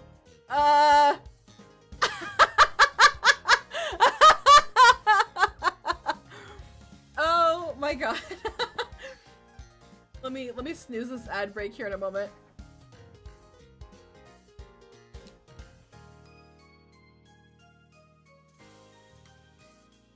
Sir makes a lot. Oh my god. I like big butts and I cannot lie. I always knew you were mature for your age. Hearing Maya say that awakens something in me. What? Why? Big butts are the worst! Even in Jotun-shi, it's so hard to find anything that fits me, and my thighs chafe all the time. Even now, I still bump into things. What's so appealing about it? It's big and soft. Big is good and soft is good. Okay, I can agree with that. Yeah, you would be into big things. I can't help but chuckle. You say that as if it's a bad thing. Yu's cheeks only grow redder. Well, it's not a good thing. I disagree. Maya shakes her head. Wider hips make childbirth and bearing easier. That is true. Yu crosses her arms and still avoids looking at me. And I would like to be a mom someday. Her eyes focus back to Maya. Still, big butts remain useless. Nonsense, they make excellent cushions. Maya proudly pouts her own butt. Makes it a lot comfier and safer in case you sit on somebody. Well, yeah, but I've never sat on anybody. Want to change that? What? What? Yu's cheeks continue to redden until it seems steam is about to blow out of her ears. No. I said what first? What the hell did you say? You want to change that? Change what? The fact that you haven't sat on anyone. Why would I want to change that? I don't know. Your sister likes sitting on people. Yu looks like her brain just connected some dots and she really didn't want connected. She clears her throat. I do not share my sister's interests. How do you know that? Have you ever tried sitting on someone? No! Have you? Plenty of times. It feels good. Really good. Feeling him squirm under your weight. Feeling him get hard against your butt. Maya hugs her arms. I miss it. Yu glances at me. You sure men like big butts? This isn't a joke? I'm dead serious. Let me snooze this ad break. Yu's lip continues to quiver and her gaze remains unfocused, but her arm slowly wanders over to the cookie to try cookie tray and pops another one into her mouth. I suppose one more couldn't hurt. Atta girl. I feel closer to Maya now. The girls and I eventually retreat back to the sofa, waiting for the pasta to finish cooking and resume watching the movie. Everything I said before about it still applies, only except now Yu is taking the piss out of every scene she can. Both her and Maya have commanded characters to just talk or tell you how you feel, you idiot. Normally I hate it when people make comments like that during a movie, but it's fun when Yu does it. She's funny. Just as the most cringe-inducing mistletoe scene starts, the oven rings assist to save us. Maya and Yu jump off the couch and scurry over onto the oven. Yu starts taking out the baking pan without any gloves, while Maya prepares the plates, napkins, and cutlery around the kitchen table. The three of us stare in awe at freshly baked pasta and get a good whiff of it. Meat, cheese, tomatoes, what more do you need? It smells as salty as it does savory. Spicy, but sweet as well. My mouth waters just by looking at it. Yu scoops out chunks of pasta that are bigger than my apartment onto hers and Maya's plates. Woman could be literally made of wood and guys would still say wood. Oh yeah! Every bun has their own taste. Like everyone, almost everyone here likes the big people. Here you are. Guess gets the first bite. Don't mind if I do. Maya digs into the glob of pasta, takes a bite, and ew, it's. Maya's eyes start to water as she reaches for a glass of wine. Oh, I didn't overdid it with the spice, did I? Maya drinks copious amounts of wine while fanning herself. Oh shit, what is this, Food Wars? Pretty sure the acidity of the wine would make it worse, but what do I know? Maya blinks a few times, takes a deep breath, and blows her nose into a napkin before speaking. No. Maya drools a bit, but promptly and daintily wipes off her napkin. It's delicious, simply delicious. Go on. Yu narrows her eyes, takes a notepad and pen from her apron, and gets ready to jot down notes. Maya fans herself a little once more before taking another bite. The sharp cheese contrasts the savoriness of the meat. The spice of the sauce adds a much-needed kick as well. It's like meat, sauce, and cheese are all fighting for dominance, but they're all winning. Maya takes another big bite. Her smile grows wider with every chew. The noodles aren't too stiff or too soft either. And the sauce? Maya drags a noodle across the puddle of sauce. I would put this on everything. Please tell me your recipe. Yi jots down Maya's review with a content grin before putting the notepad and pen back into her apron and picking up a fork herself. Lovely. Yi peels a layer of cheese off of her pasta and eats it whole. Oh, yeah. Yi gazes longingly at the pasta as she caresses it with her fork. You taste as good as you look. Can I have some? Sure thing. Yi cuts one of her noodles in half, drenches it in cheese and meat sauce, and serves it on a tiny plate just for me. Thank you. Maya slides a tiny fork over to me. And thank you. I sit down and on the table and start eating with them, and yeah, it's just as good as they say. This is a damn good home cooking. Reminds me of mom's. My throat begins to tighten up from both the spice and the memories. Good memories, bad memories, they all come flooding back and through my tongue at once. I wish I could have spent more time with her. Wish I could have cooked more with her. My lips twist into a wry smile as I keep eating more and more of Yu's cooking. With each bite, I'm reminded of things I didn't know I missed and things I didn't want to miss. But I wouldn't want it any other way. How is it, Naya? I look up at Yu with teary eyes and red cheeks. It's good. I cough. I love it. Yu pats me on the head before scarfing down her meal too. Even as my throat begs for mercy, my arm continues to shovel more and more into my mouth. Never underestimate the power of a good meal. This is marvelous. Simply marvelous. Damn. Okay. This might just be the best thing I've ever eaten. I'm glad you like it. This is only second best thing I've eaten. You lucky cow. What was the best thing? This might sound dumb, but my mom's meatloaf is the best meal I've ever had. That seems important for some reason. I should remember that. I can still remember exactly how it tastes. The texture, consistency, everything. That's not weird at all. Really? There's no better cooking than Mama's cooking. We eat and chat around the dinner table while getting progressively more and more drunk on wine. Within the hour, I become drunk but functional. Maya appears mildly buzzed, and Yu has devolved into a drunken mess. Oi! Yu raises her glass towards Maya. Give me another drink. No can do. Maya shakes her head before finishing off the rest of the bottle.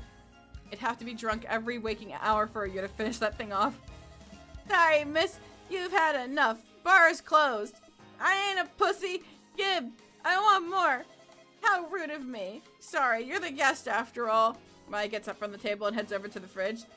Darn right I am. Yu crosses her arms and nods proudly. Maya soon returns with a big bottle of water. Here you are, Yu. Her rosy smile remains as she pours Yu another tall glass. Hell yeah. Yu giggles before downing the glass of water, or the glass down in one gulp. Actually, wait. I don't even think she gulped. She just poured it directly down her throat. Ooh, damn! Yu wipes her mouth with her forearm. What was that anyway? Even when she's sitting down, she's teetering like a tower that's about to fall. Her eyes also look like they're looking into two different directions. Polish potato vodka, straight from Krakow. Maya pours Yu another glass of full water. Oh, zesty! Yu pats Maya's belly into gratitude before downing half of her glass. Yu leans forward, starts punching her chest, and starts coughing. Are you okay? No. Yu's coughing fit soon subsides and rests her chin on the table. Aw, baby. Maya quickly puts the water bottle back into the fridge before sitting down next to Yu. She then starts gently rubbing her back. What's wrong? Tell me. The consumption tax. Yu sniffles. It's killing me. Oh, come now, you it can't be that bad. They just raised it to 16%. Oh, that, I'm sure it's just a temporary tax. Maya, that's a lie and you know it. Every temporary tax has stayed on the books indefinitely. Maya's brain stands up by itself. What? When did they do that? Literally the month I opened my shop. You brace her face in her arms. Why does the government hate business owners? I'm just trying to make an honest living. Maya leans over to me and whispers, Psst, Maya, does she usually get like this when drunk? She gets like this when sober too. Is that so? Yeah, sorry, I should have warned you. Oh no, don't apologize. It's actually refreshing to see this. Eh?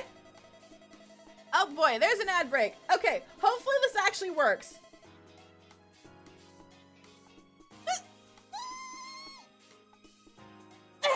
Okay. Hopefully with the time change, everything is back to normal. Which means I gotta do my squats again. Oh boy.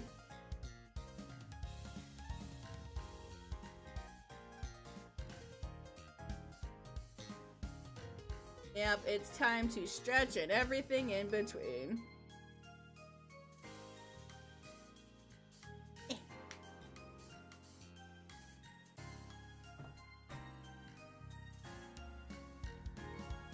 Okay. God, it's already been 2 hours? That's insane. That's insane to think about, honestly. Oh, oopsies. Okay. Alright, let me stretch and let me do my squats. Okay.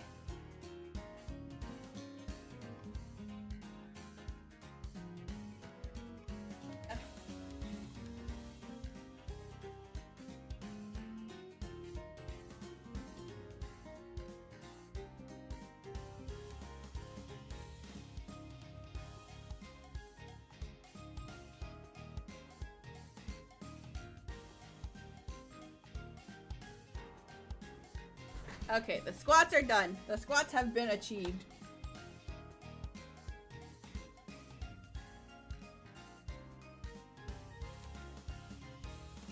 Okay.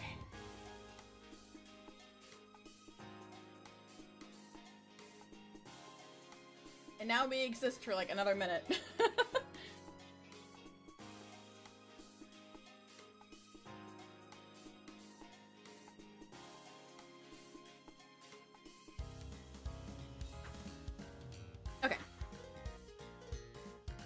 Let me. Alright, I think we're good.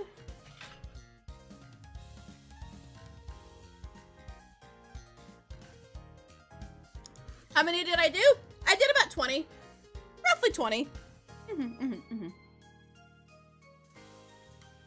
Yep, when I'm not streaming, I do about 15 to 20 squats every 45 minutes. When I'm streaming, I do it every ad break. So, yeah.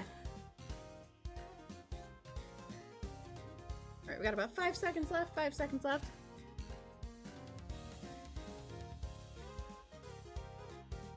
Alright, welcome back from the ad break chat. Welcome back. And almost everyone your age is a political or a communist. It's nice to see someone young be concerned about government spending. What makes you say that? I read the news every other day. Why? It's all garbage. You think being a landlord is easy? I have to deal with as many regulations and taxes as you. You burps. I don't even know why taxes still exist if the governments could just print money whenever they feel like it. That is a fair point. Even I look at Jotun-shi's city budget and I still don't have a good idea exactly what our money is going to. You grumbles. It's probably going to fund a new MK Ultra project. Or putting chemicals in the water. Let's go back to watching the funny Christmas movie. Oh yeah. He reaches out to me. Get me my phone. I need to call June. Why do you need to call June? I'm gonna organize a rebellion to abolish the consumption tax. I don't have your phone though. As messy as a giant-led political rebellion would be, lowering food prices would be nice. You pats her body in random places, but still seems unable to find her phone.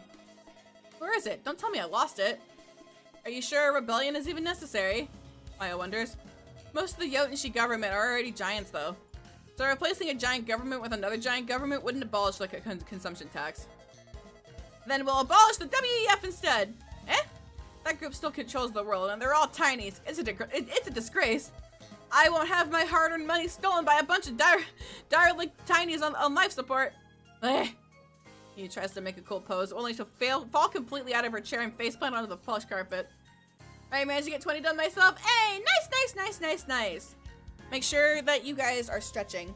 Like, there may be some of you that sit at a computer all day, and so by that, I politely say, get up and stretch. Get up and stretch at least a little bit. It is not good to sit down all day. Your body would appreciate you. Your body will appreciate you. The resulting quake makes me nearly fall off the table. Yu, are you okay? Maya taps Yu's butt with her foot. I'm fine. Yu hiccups. I just need more money. Yu sniffles. I don't even want to be rich or famous. I just want enough to live comfortably. Yu rolls over and looks up at Maya. Got any apartments I can buy? People just keep moving in here. Surely the values will appreciate, right? They will, but I'm very sorry. None of these lots are for sale. Damn it. Yu closes her eyes and takes a deep breath before standing up and composing herself. I'm sorry for being such a nuisance. Yu looks around her feet. She's still visibly off balance. I didn't spill anything, did I? Oh no, you're good. Maya giggles. There's no need to apologize. You're very cute when drunk. Thank you. Yu looks at Maya. So does that mean we can drink together again? Of course, Yu. That sounds delightful. Glad to hear it. Yu and Maya soon retreat to the sofa and finish watching the movie. The ending was about as predictable as you can get, but it's earnest. It feels like so many movies and shows are afraid of being earnest nowadays. Just be honest and open. Make your work your own and people will like it. That being said, I couldn't tell you the name of a single character in this movie. It was fun with friends, but I'd never do it again. Direct-to-TV movies like these are junk food for women. After sobering up and letting the food digest a little bit, Yu and I wish Maya a good night and start heading home. Yu is walking a little slow, but she's steady. Probably just tired from all the booze and food. She's once again carrying me in her breast pocket of her apron and a shrink-wrapped plate full of cookies. So did you have fun today? Yeah, I did. Yu longingly runs her thumb over the cookies.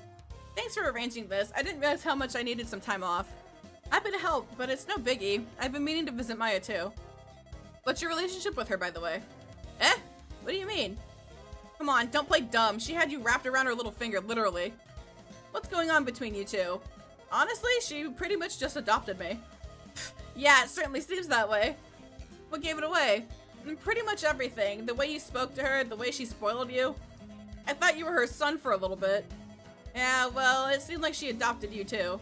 I wouldn't mind that. Really? Yeah, it'd be nice to have someone take care of me for a change. Hey, I'll take care of you. Oh, really? How do you plan on doing that?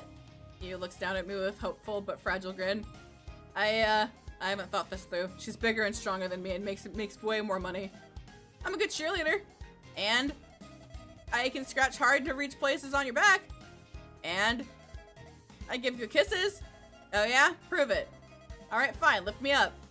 Yu looks like she just realized what she said. No matter how hard she tries to hide it, she's still drunk. She gently grabs me from her pocket and lifts me in front of her mouth. Oh my!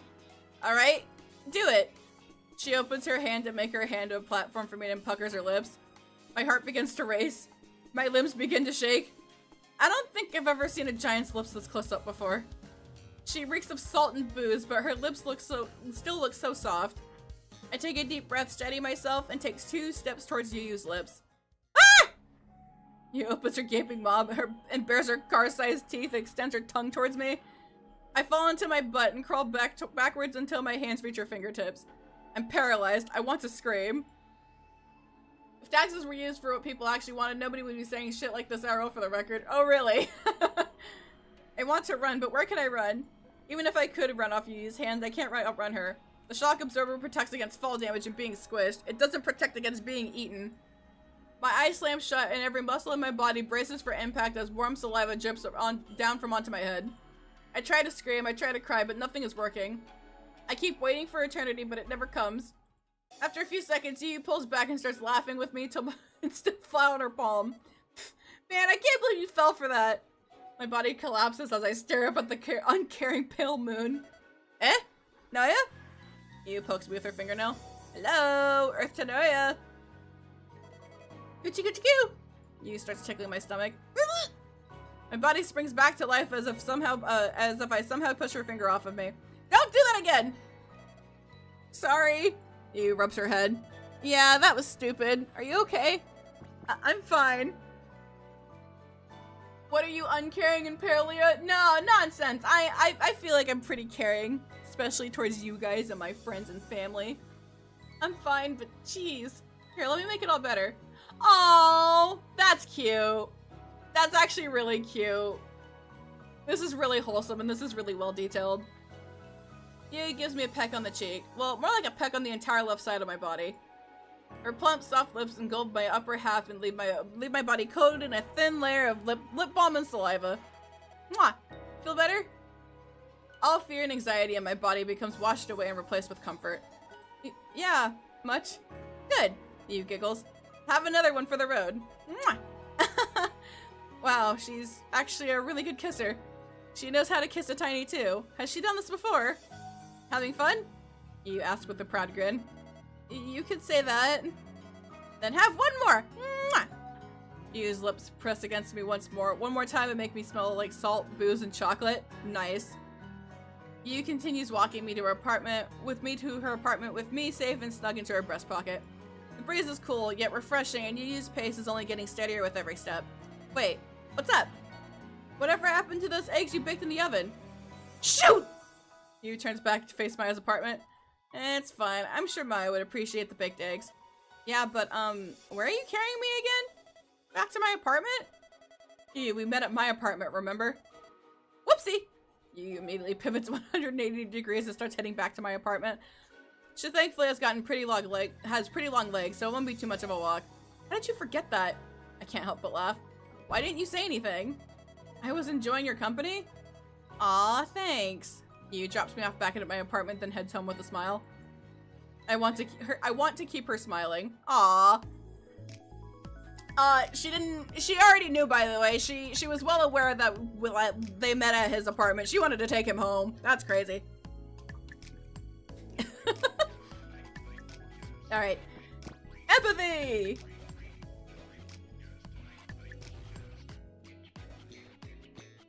Okay. Funny that you almost accidentally kidnapped you after what happened. I know, right? I'm feeling rather sleepy today.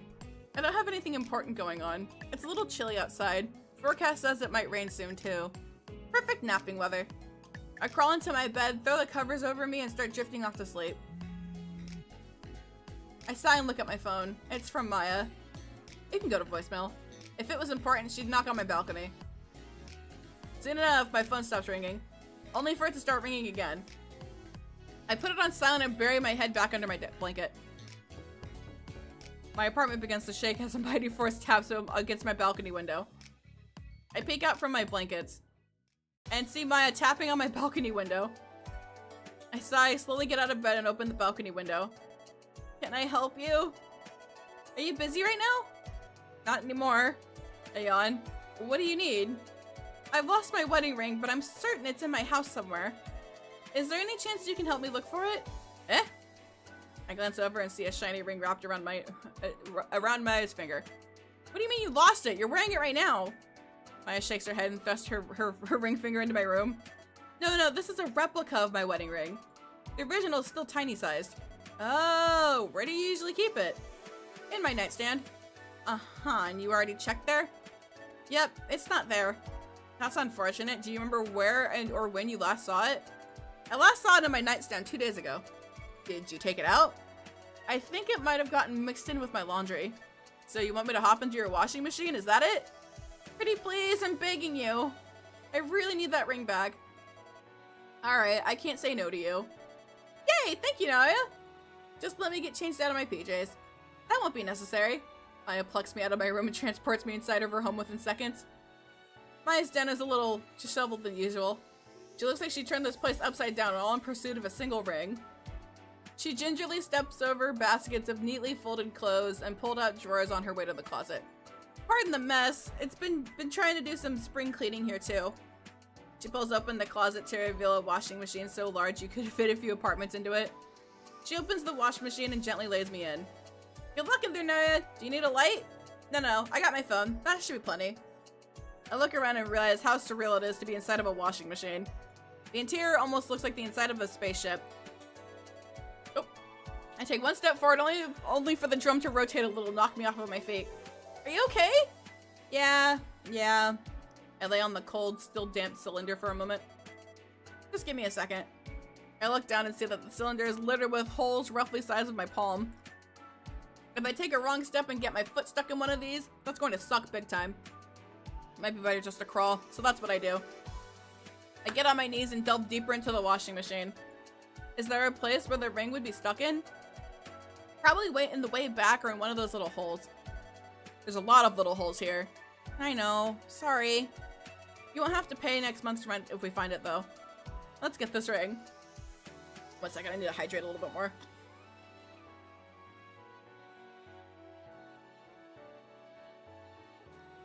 Okay. I start searching every nook and cranny of the washing machine. Thank you, I knew I could count on you. I start checking every nook and cranny and I come across... I start checking in every nook and cranny I come across. This will surely take a while. Better make some small talk. So, what's this ring look like? It's a simple gold band, no bells, whistles, or gems. You can't miss it. I see. Hi, Wiz! Welcome in! How are you doing? If you don't mind me asking, where did you get married? At the Asabi Brewery in Sapporo. Really? A brewery? Why? Breweries are fun. My hubby and I love Asabi too, so we figured why not. Did any parents object to the location? Our moms did, but our dads couldn't be happier. Very evil, very nice greetings. Hey, Wiz, thank you for the 80 stream streak. I appreciate it. Hell yeah, hell yeah. What was the ceremony like? Did you go for a Western style wedding or a traditional one? Traditional all the way. If we wanted a Western one, we could have had it at the winery. Why not a church? Westerners love wine. They love it so much they even drink it at religious ceremonies. Really now, why did they do that? If I remember correctly, they do it to drink the blood of their god. Really? Yeah, I think their god bleeds wine. So they drink wine to obtain some of his power. That's rad. Now I want a Western wedding. Let me know when you have one. I hear they're super fun. Really? What's so fun about them? I peer into several holes and see no ring, only lint. Lots and lots of lint. Well, they cut into a big cake with an even bigger claymore. And when I say big, I mean big. Some of these cakes are 8 meters tall. Why do they use a claymore?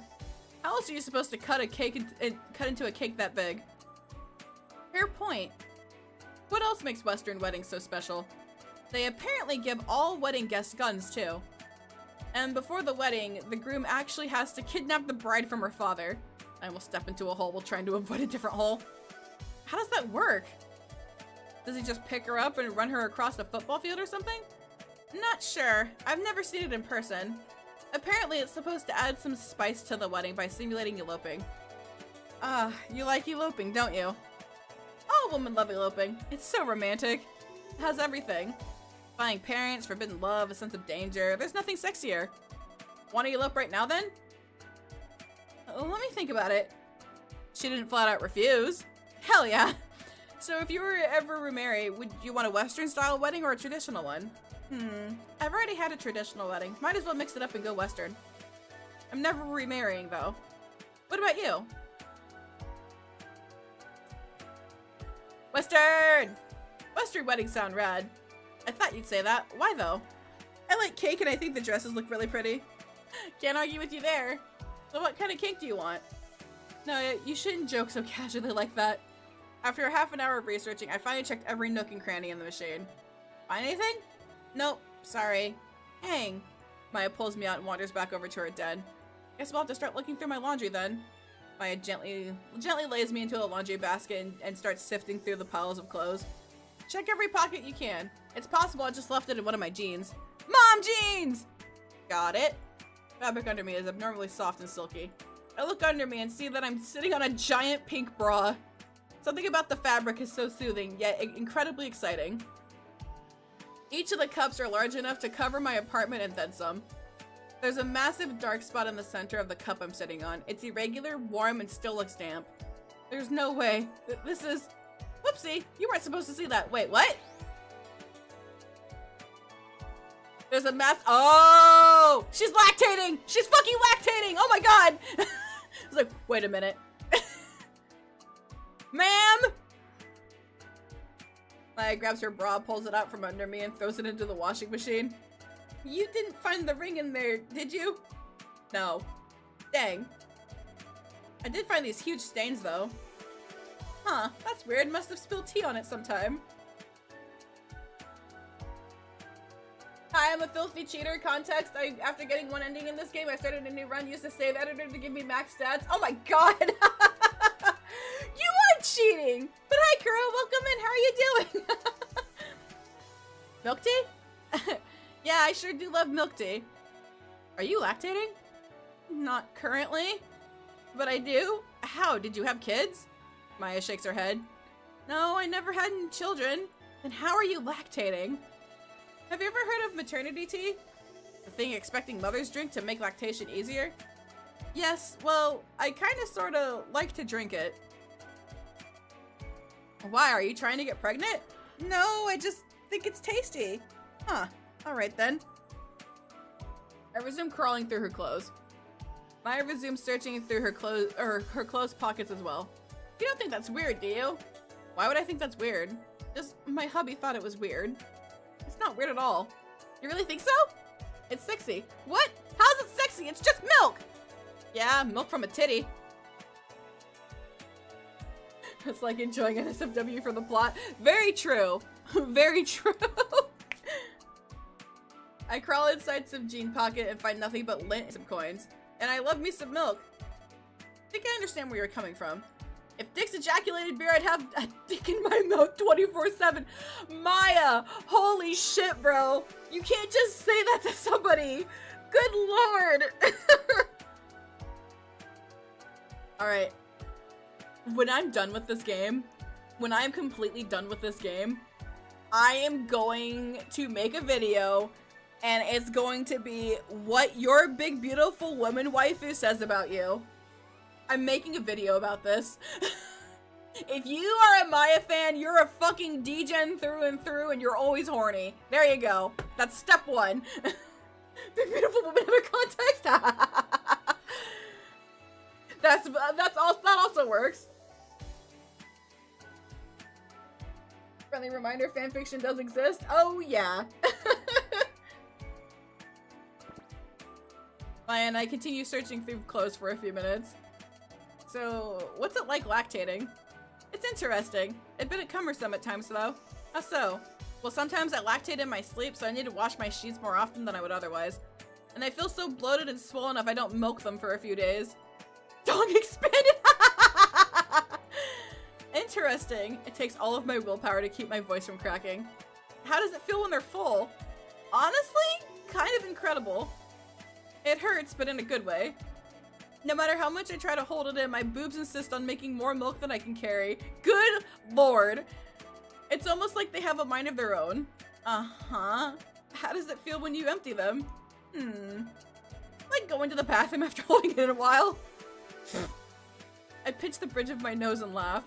Wasn't expecting that comparison. But it's true! There's nothing more relieving than relieving yourself after a long day. Uh-huh. If you don't mind me asking, what do you do with the milk? I store it in my fridge. No sense in letting good milk go to waste. Can I have some? If you find my ring, I'll give you all the milk you want. Girl! Oh my god! Hold on. Interesting.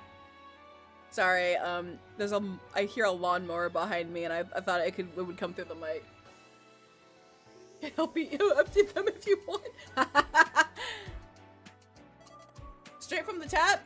If you're good. Ma'am, yes ma'am. I continue looking through Maya's clothes. I finished searching the laundry basket only after 5 minutes and began searching the rest of the living room. I looked behind the furniture, under the furniture, and even through the little cracks in the walls. I'm leaving no stone unturned. I have to get my milk. Whoa, that really motivated you. Maya neatly folds her clothes into a neat pile. Sure did. So is there anything that makes you lactate? Why do you keep asking me such delicious questions? I never learned about lactation in school. What? You never got sex ed? I did, but it wasn't the greatest. They gave us the boys and girls separate lectures. The boys' lecture was 5 minutes and the girls' lecture was a whole hour. Such a disgrace. No wonder people in your generation aren't having kids. With sex ed like that, I'd be surprised if boys your age could even find the right hole. Damn. Worry not, Noya. Maya-sensei will answer any sex ed questions you have. Thank you. To answer your previous question, if I get surprised or horny, I start leaking milk. Or if something heavy squeezes them. I can feel blood surging southward. And how did you figure that out? High school? My gal friends and I would always prank each other with some surprise groping. And one day one of them got a little more than she bargained for. Did that make them stop groping you? Nope, they started groping me way more. Especially during sleepovers. I do a quick sweep under her reclining chair but find no ring. What happened during the sleepovers? We'd all get drunk and they'd take turns sucking me straight from the tap. Oh my god! We all learned about each other after those evenings. God, if you're real, please, I have but one wish. I need to see this woman lactate. Now! How did nursing feel? How do I even describe it? It made me feel close to them. Real close. Close like a mother or close like a wife? Maya shakes her head. Both, but neither. The feeling was deeper than that. Just knowing that a part of me was now inside of them. It made me really happy. I see Maya's thighs twitch. You seem designed to be a mother. Maya's lips curl into a soft yet passionate smile. Thank you. Why didn't you have any children? We learned 2 years into the marriage that my hubby was infertile. I winced. Oh, was there anything in particular that caused it? I'm certain there was, but none of the doctors could figure it out. He never smoked and drank less than I did. He was fit as a fiddle too. We tried everything to fix his sperm count too. Supplements, exercises, testicle massages, keeping him from ejaculating for a whole month. Nothing worked. I'm sorry to hear that. Yeah, me too. But it's for the best that we didn't have kids. I would never want to put my kids through a divorce. Do you want to be a mom? Maya nods. But it's too late for me. Are you out of eggs? Nope. Doctor says I still have plenty. And my body keeps telling me to have kids. I search around behind a cabinet. No ring to be found. Just a pair of dusty panties. I should look under the sofa next. Wait, it can do that? Uh-huh. It's called baby fever, and it's most terrifying condition. Countless women throughout history have made awful decisions to acquire babies. What are the symptoms? I crawl under Maya's sofa. Increased sex drive, higher levels of oxytocin, frequent dreams of babies, feeling warm and fuzzy whenever I see a happy family, wanting to lactate. It's a perfectly normal condition for childless women in their 20s or 30s. Uh-oh. Or 40s. Uh-huh, and how many of those symptoms do you have? All of the above. Monster Girl quest? Oh my goodness. What on earth is that? Do I want to know?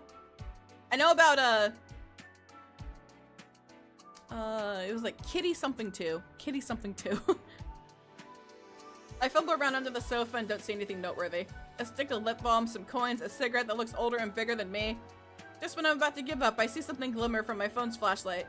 It's gold, shiny, and looks big enough to fit around my finger. I found her ring. I pocket it and crawl out from under the sofa. Well, if you ever want to settle down, I know a guy. Oh, who is this gentleman? I get down on one knee and hold up the ring. Me, want to make some babies? Bruh.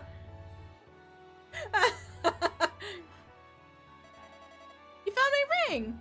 Maya scoops me up and hugs me tight against her chest. Thank you, thank you, thank you! I owe you so much for this! She completely avoided the question. I wasn't even joking. Don't mention it. I'm always happy to help you. You're very important to me. You're very sweet. Maya walks me over to the front of her house, opens the door, and puts me down on the patio. Good night, Noya. Thanks again. Wait, you didn't answer my— Maya closes the door, all while maintaining a warm yet fragile smile. I know that probably wasn't the best time to ask for a shag. But she was dropping hints, right? I hear something slide against the door and hit the floor just on the other side of the door. Stupid, Maya mutters. I'm so stupid. She doesn't seem to be in pain, nor does she sound like she tripped. I should just take the hint and leave her alone for a night. I'm awake. Is he lucid dreaming? At least I feel awake. My eyes feel open. I think I can see my room. I just can't move my body. I need to get up. I need to wake up. Today is the start of our island adventure. I can't sleep in for this. Yet my body refuses to move. Everything from my skin to my deepest recesses of my mind feels engulfed in syrup.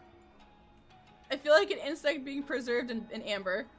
I try and reach out for something, anything, yet my body doesn't move. It feels like an invisible hand is pressing me to my bed. I check if Hifumi or Maya are holding me down, but I can't move my head. Or my eyes. Or even my lungs. I need to breathe, but it feels like something is constricting my chest. I can somehow breathe, but only barely. Yet, that's somehow the least of my worries. It's getting hot. Dreadfully hot. My room slowly starts to reek of sweat. My back starts to fuse to my bed sheets. My skin starts to hurt. My mouth starts to dry and dehydrate. Everything starts to itch. Sharp stings and rashes begin to litter my now cracked and crispy skin. A dark liquid seeps from my skin and fills my bed. Bubbles begin to rise from my flesh. Oh god.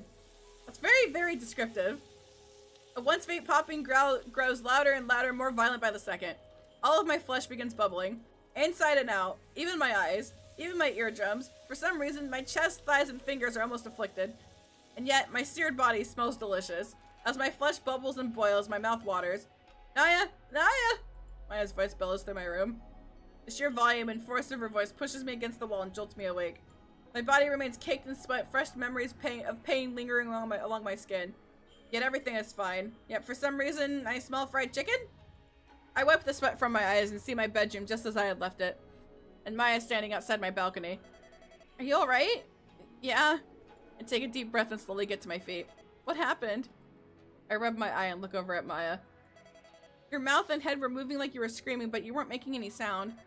Were you having a nightmare? Something like that. I had a dream it was really hot. Well, it is summer. No, I mean really hot. Like I was melting in my own skin hot. Would you believe me if I said I had a similar dream this morning? Okay, now you're just trying to mess with me. I'm being serious. Sorry, what was your dream about? I was being dismembered. My arms and legs were separated from my torso. And all I could do was watch. And something was being poured on me too. But I couldn't smell what it was. This was the first time you had a dream like this? Maya nods. Yeah, and I haven't had a nightmare since high school. What were your high school nightmares like? Mundane things. Not turning in a project, waking up late, failing everything. You ever have a dream where you just show up to school naked? Yes. That wasn't exactly a nightmare.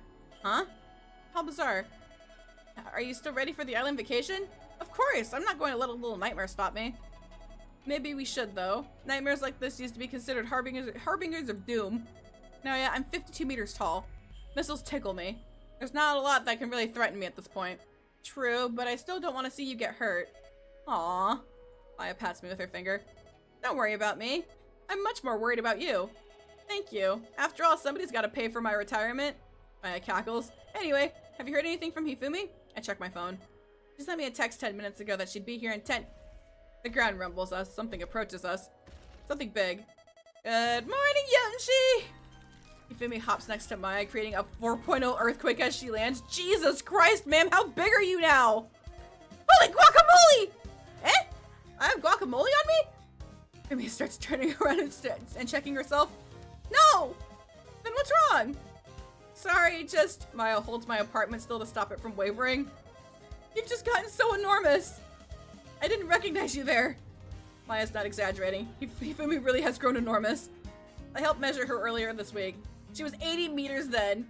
I can only wonder how much she's grown since then. Oh my god. Hi, Jocko! Welcome in! How you doing? How's it going? Is she 81 meters now? 82? 83? She's now the size of some homes and apartments in the Class 2 ward. She's the size of some high-rises back in Tokyo, too. Maya was once the tallest giant I knew, and now she doesn't even reach Hifumi's chest height. Oh my god. Maya looks so small when standing next to Hifumi. It's strangely cute. Tired, how are you? I'm doing A-okay! I am doing A-okay. I need to hydrate more is what I need to do. Especially when Hifumi rests her boobs on Maya's head. Oh my god. Give it another year and Hifumi will be the largest giant on record.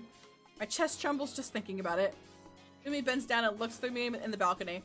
My eye alone covers her eye alone covers the entire window. Ready to go, Naya? Or did you oversleep again? Could you give me 10 minutes? Of course. Fuko's running late again too. Take all the time you need. Hi. I stumble into my bathroom, turn the shower on, and wait for the water to heat up. Out of curiosity, I smell myself. I reek of fried chicken. I knew I had some karaage last night at Yu's, but I didn't have that much. At least I don't think I did. I step into the shower and start trying to clean myself. No matter how much I scrub or wash, the stench of chicken won't leave my flesh. But then I noticed it, I can't unsmell it. It won't leave me. I can only hope that Maya and Hifumi don't smell it. Relax, relax. It's only a nightmare. Like any other dream, I'll forget about it after being awake for 10 minutes. Next mission is brought to you thanks to Skeletor. Remember, Genghis Khan might have the highest body count in history, no matter which definition you use, until we meet again. That's so random. That's so random. What's the name of the island we're going to again? It's called Lenolok Island. Lenolok. What a weird sounding name. Might be French. It's a new resort island that just opened up. Run by giants and for giants. I got invited to make some promo videos for them. And they let me bring some plus ones. I see, Maya spoons. How lovely. I've always wanted an island getaway. Lounging on the beach, getting drunk off of coconut drinks, getting massaged while gazing at the sunset. Why haven't you gone on an island vacation yet then? You got the money. I don't like traveling alone. Why? Are you scared of something? Maya hesitates. No, everything is just more fun with others. Can't argue with that. I know I'd get bored as hell without some buddies around. I hop out of the shower, dry myself off, and begin blow drying and combing my hair. Bits of fried chicken fall into the sink below me. That's normal. I always end up with some crumbs on me after a shift with you. Okay, is this a guy thing? Do you guys just have crumbs of food in your hair? I need to know. The fellow males in my chat, could you please answer this question? Do you guys have food in your hair? Because I need to know. Yes? What? How? How do you have food in your hair? Interesting.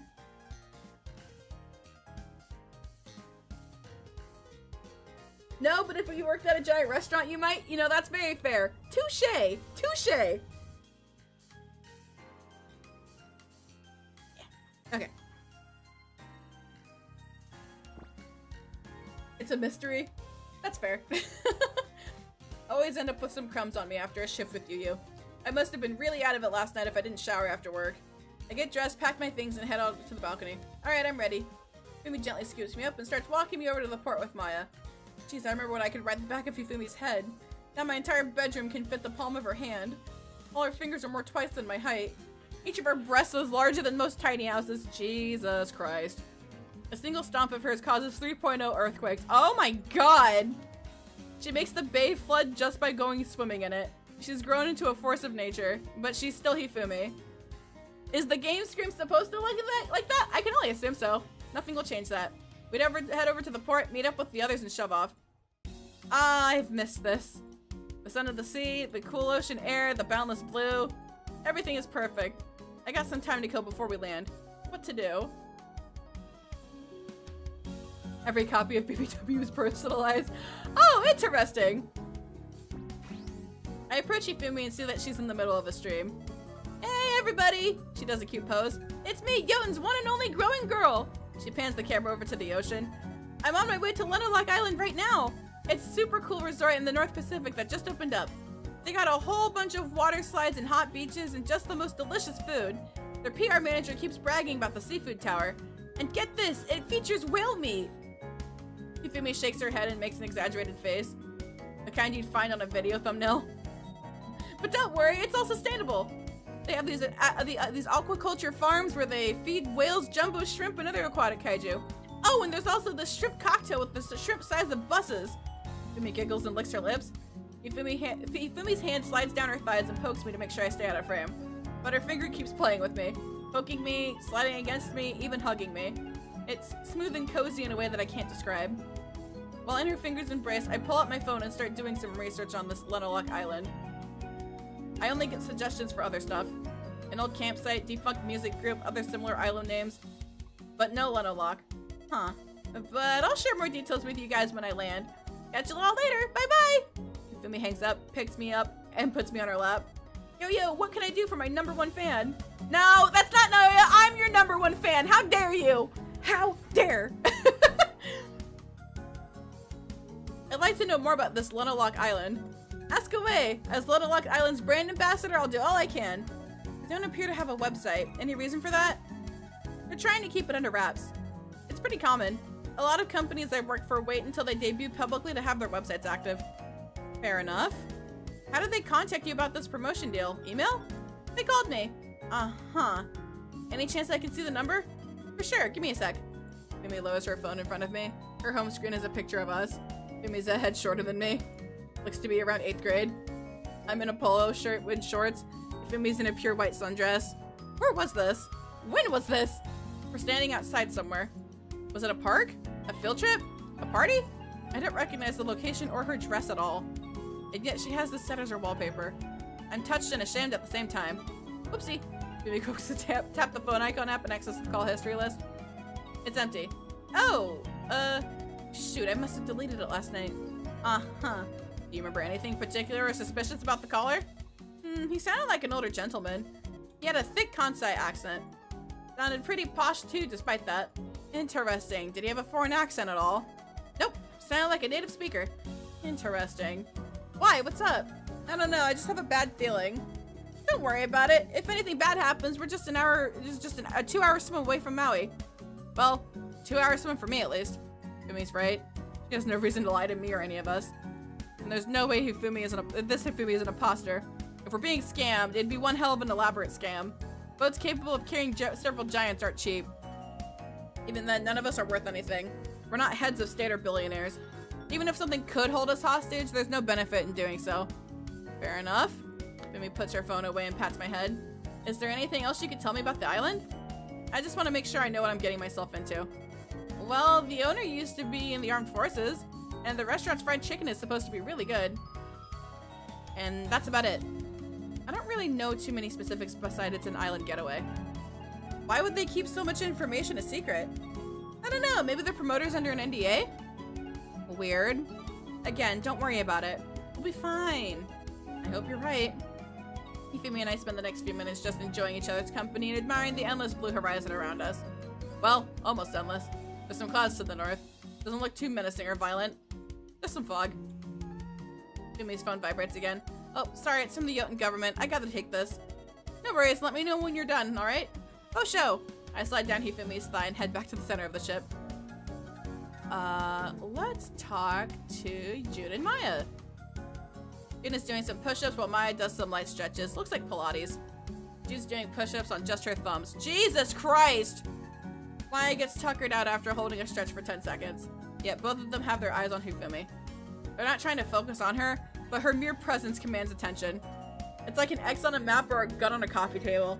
Hey guys, just hanging out? Maya glances at her exposed muffin top and pulls her sweater down. No. The sweater rolls back up moments later. Yes? Give me a sec. June does 30 more push-ups with the efficiency of a machine. There we go. Time for a break.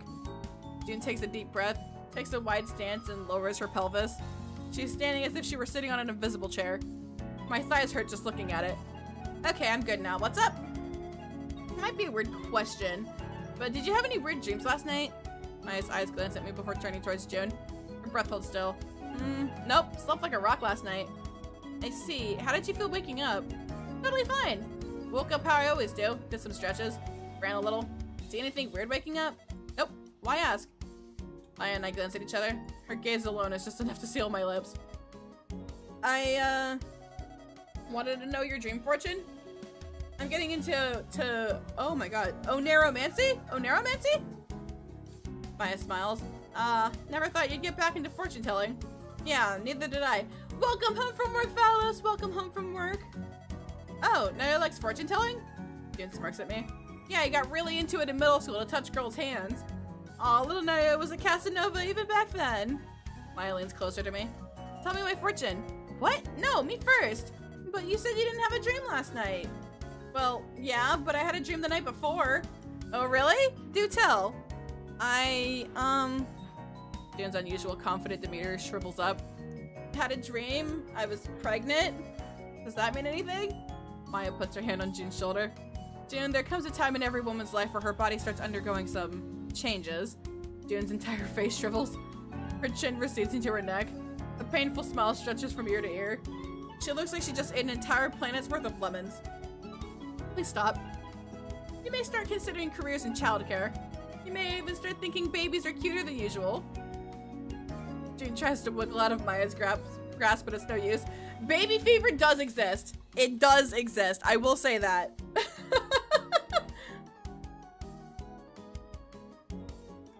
Oh god, I need to stretch again.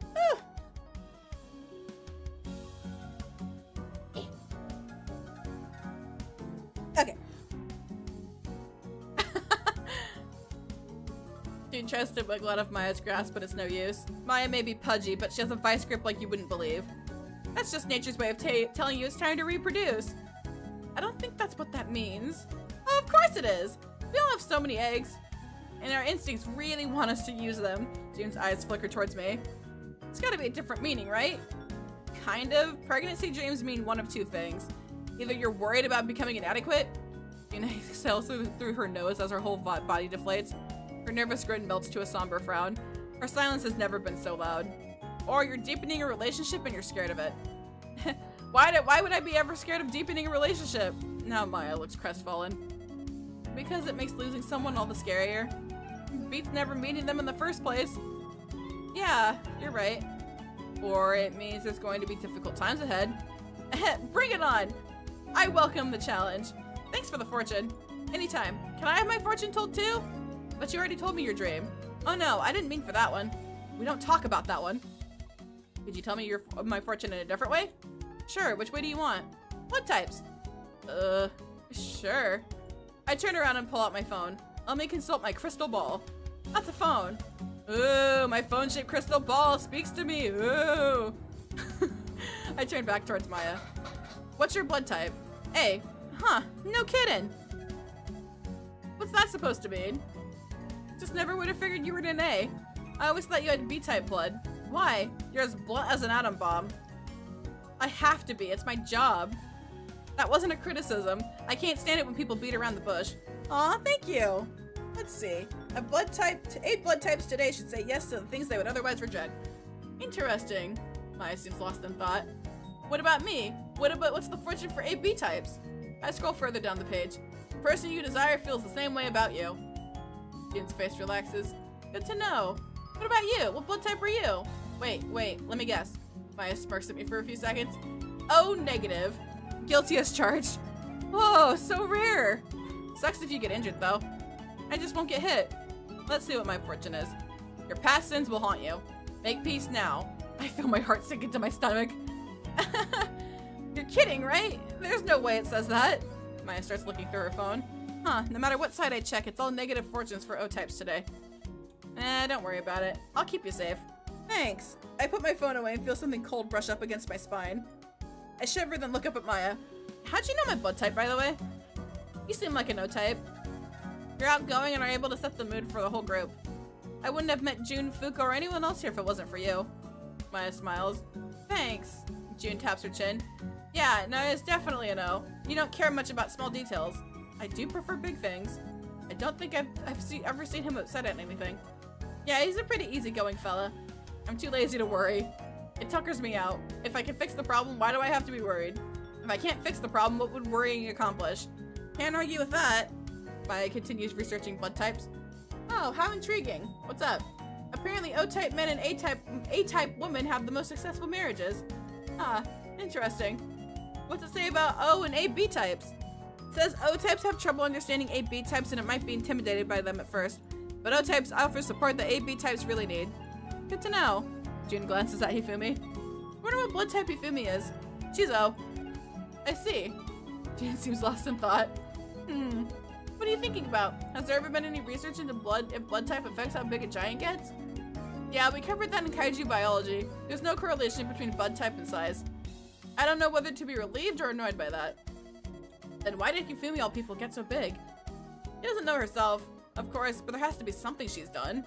Did she live near a nuclear power plant growing up? Nope. Did she eat anything in particular? Not that I'm aware of. How tall were her parents? Both and her mom are both shorter than 160 centimeters. Hearty laughter rips through June's mouth. Aw, damn, that's sad. Her laugh stops as quickly as it started. Wait, that sucks even more! With genes like that, she should have been a class 1 giant at most. Why is she so big? She does spend a lot of time in campus labs. What does she do there? Mostly studying and handling kaiju remains. That can explain it. Yeah, but none of her classmates keep growing like her. Murder. June grumbles and finally sits down on the boat. She keeps muttering and grumbling to herself. I better leave June alone. I don't want to upset her when she gets all envious like this. I walk away and let June simmer her in her envy. Alright, we're talking to the Yugiris. Yu is leaning over the side of the boat admiring the ocean air. Fuko looks off. She's always looked a little greasy, but she looks even much sweatier than usual today. I know it's the middle of summer and we're near the equator, but it can't be that bad. Wait, giants produce way more heat than regular people. Maybe that's why she's sweaty. I look around. Maya, Hifumi, and Yu aren't sweaty. June's sweating up a storm, but that's because she's been doing squats and push-ups ever since we got on board. Heya! Yu turns to me and sits down. Yo! See anything nice out there? Nothing in particular. God, fucking Yu's silhouette is just... Yu's silhouette reminds me of that red thing from Looney Tunes. I don't remember what that thing is called, but it's like a giant red blob and he's got the little feet. I don't know what the name is, but that's what it reminds me of. It's all hair. It's literally all just hair.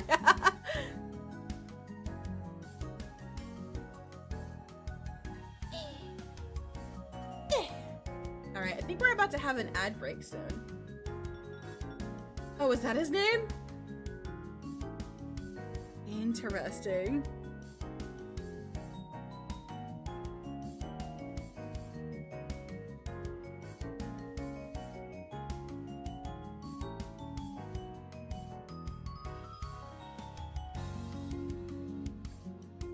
Oh yeah, you're right.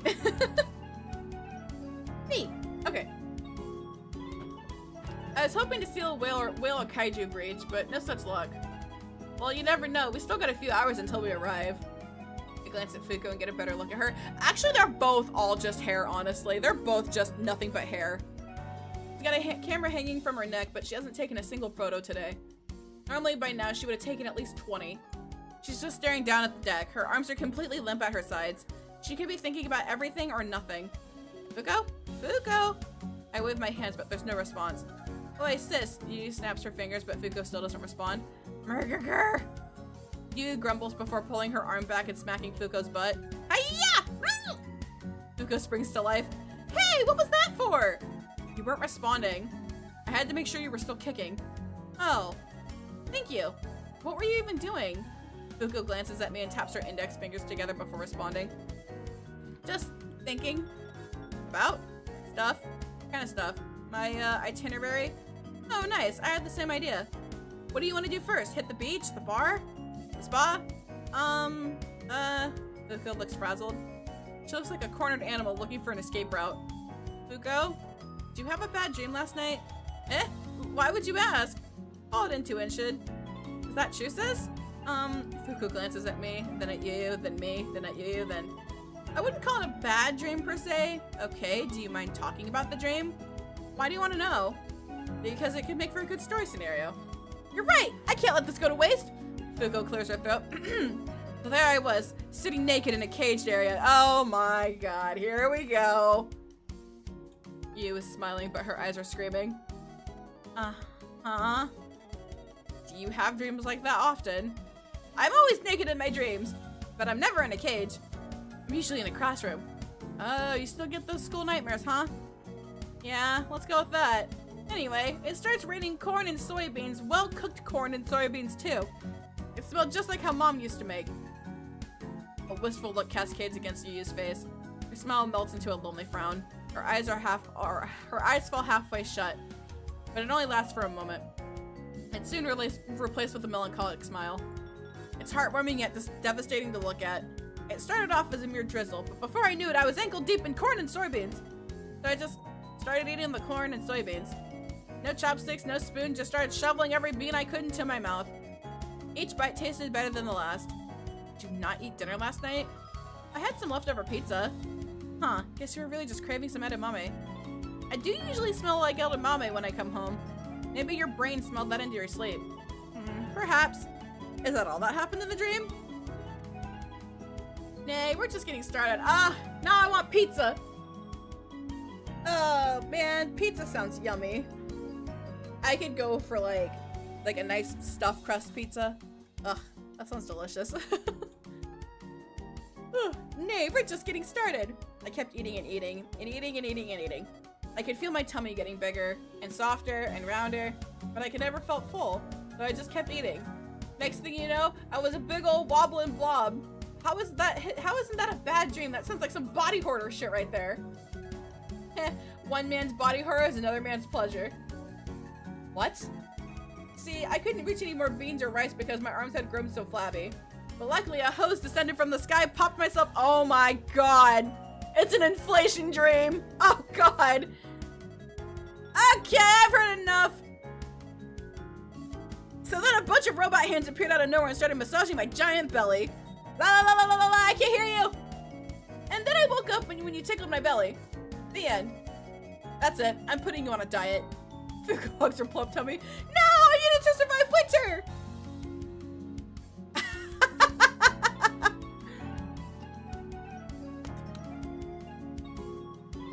Well, chat, should Fuko diet or is she fine as is? This is a chat question, which I already think I know what you guys are gonna go with, but I want to know. We'll make a poll.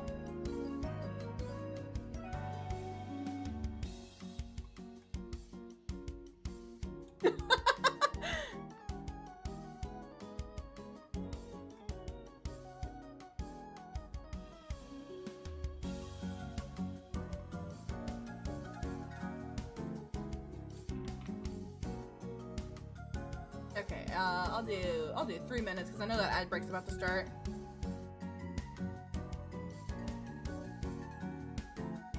Right? Should you go diet? Let's go start her voice. She's fat!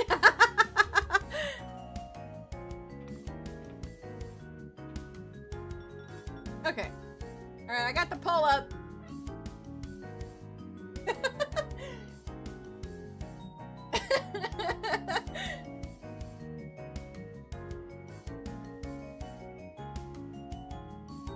Wait, you have the specific clip ready? Oh my god.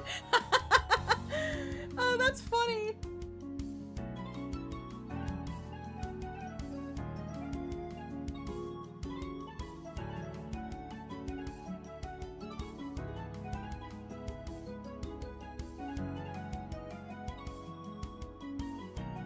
Alright, whenever that ad break happens, I'm gonna get up because I got some Scooby snacks I can eat for a snack. I'm getting a little hungry, I won't lie. Okay, so I'm seeing a pattern here, and I'm seeing a lot of people like Fuko, and that's totally fine. Check Discord? Oh boy.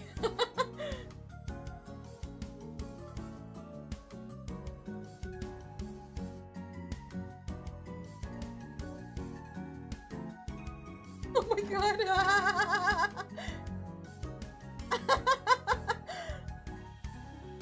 Oh, that's funny.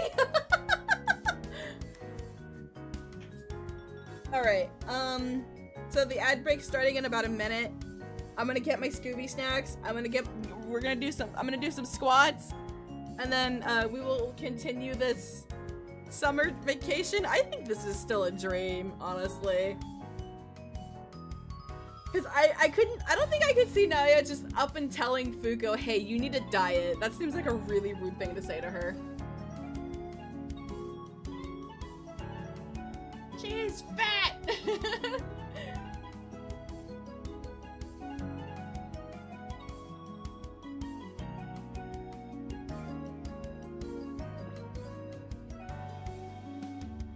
Alright, I'm gonna start this now actually, and alright, ad break starting! Ad break starting! Okay, bye! I'll be back!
I'm back.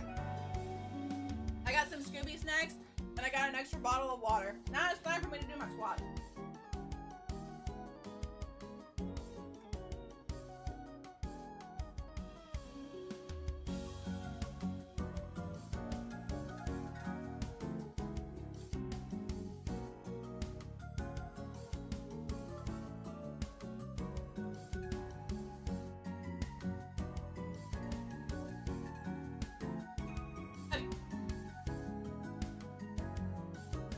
The better tummy?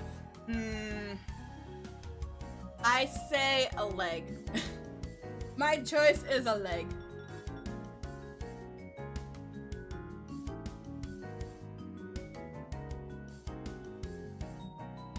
Let me eat this Scooby snack and we'll proceed. Welcome back from the ad break, chat.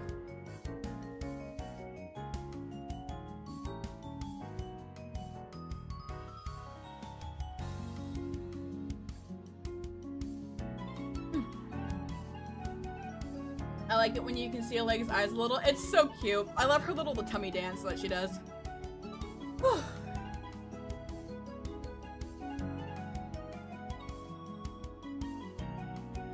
Okay.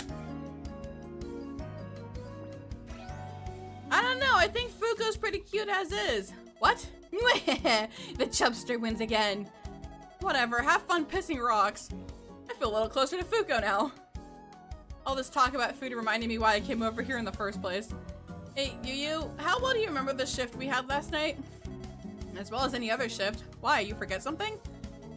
No, nothing like that. I just had a really bad stomach pains and sweats throughout the night. Did anyone else have those problems? Not to my knowledge. And I always make sure everything is stored and prepped properly. And I've scared everyone into washing their hands at least twice an hour. Not a single customer has reported food poisoning either. Yeah, Sis is a great cook. I've never gotten sick from her stuff. Weird. Do you remember what you had last night? Just some karaage. How much is some? Good question. I guess my stomach just doesn't like oil. I'd say so. You still reek of the stuff. So she can smell it too. Are you sure it's not just Fuko? She reeks of karaage too, but you and Sis usually smell different. Really? What do I usually smell like? Nothing. Really? Yep. You must have had the sweats real bad if I can smell you. What does Fuko smell like? Lime. Fuko lifts her armpit and sniffs herself. Huh. Guilty as charged. Uh-huh. Interesting. Do you want me to try a different recipe? I could always go for a less oily and lower sodium version if the regular stuff makes your stomach hurt. Nah, I couldn't ask you to do that for me. Thanks, though. No problem. So other people besides Fuko and Maya can smell it. Maya and Fuko both had a bizarre dream too. One more question. Did you have any dreams last night? Nope. I was out like a rock. You has no reason to lie about that. Good to know. Hey, amigo. Fuko lifts her camera. As long as you're here, do you want to take a photo with me and Sis? Hell yeah, I do. Thank you. Fuko's lips tremble into a soft, squishy smile before she raises the camera towards her and Yu. Oopsie daisies. Yu hoists me onto her shoulder. Say cheese! Cheese! Fuko snaps a few photos and turns to the camera to show us. Brother, what the fuck? What the fuck is that? That's horrifying! Holy shit! Since when did I start playing a horror game? Hi, Sunset! Thank you for checking in! Welcome in! Oh my god. Well, that's definitely something. Excuse me as I eat this,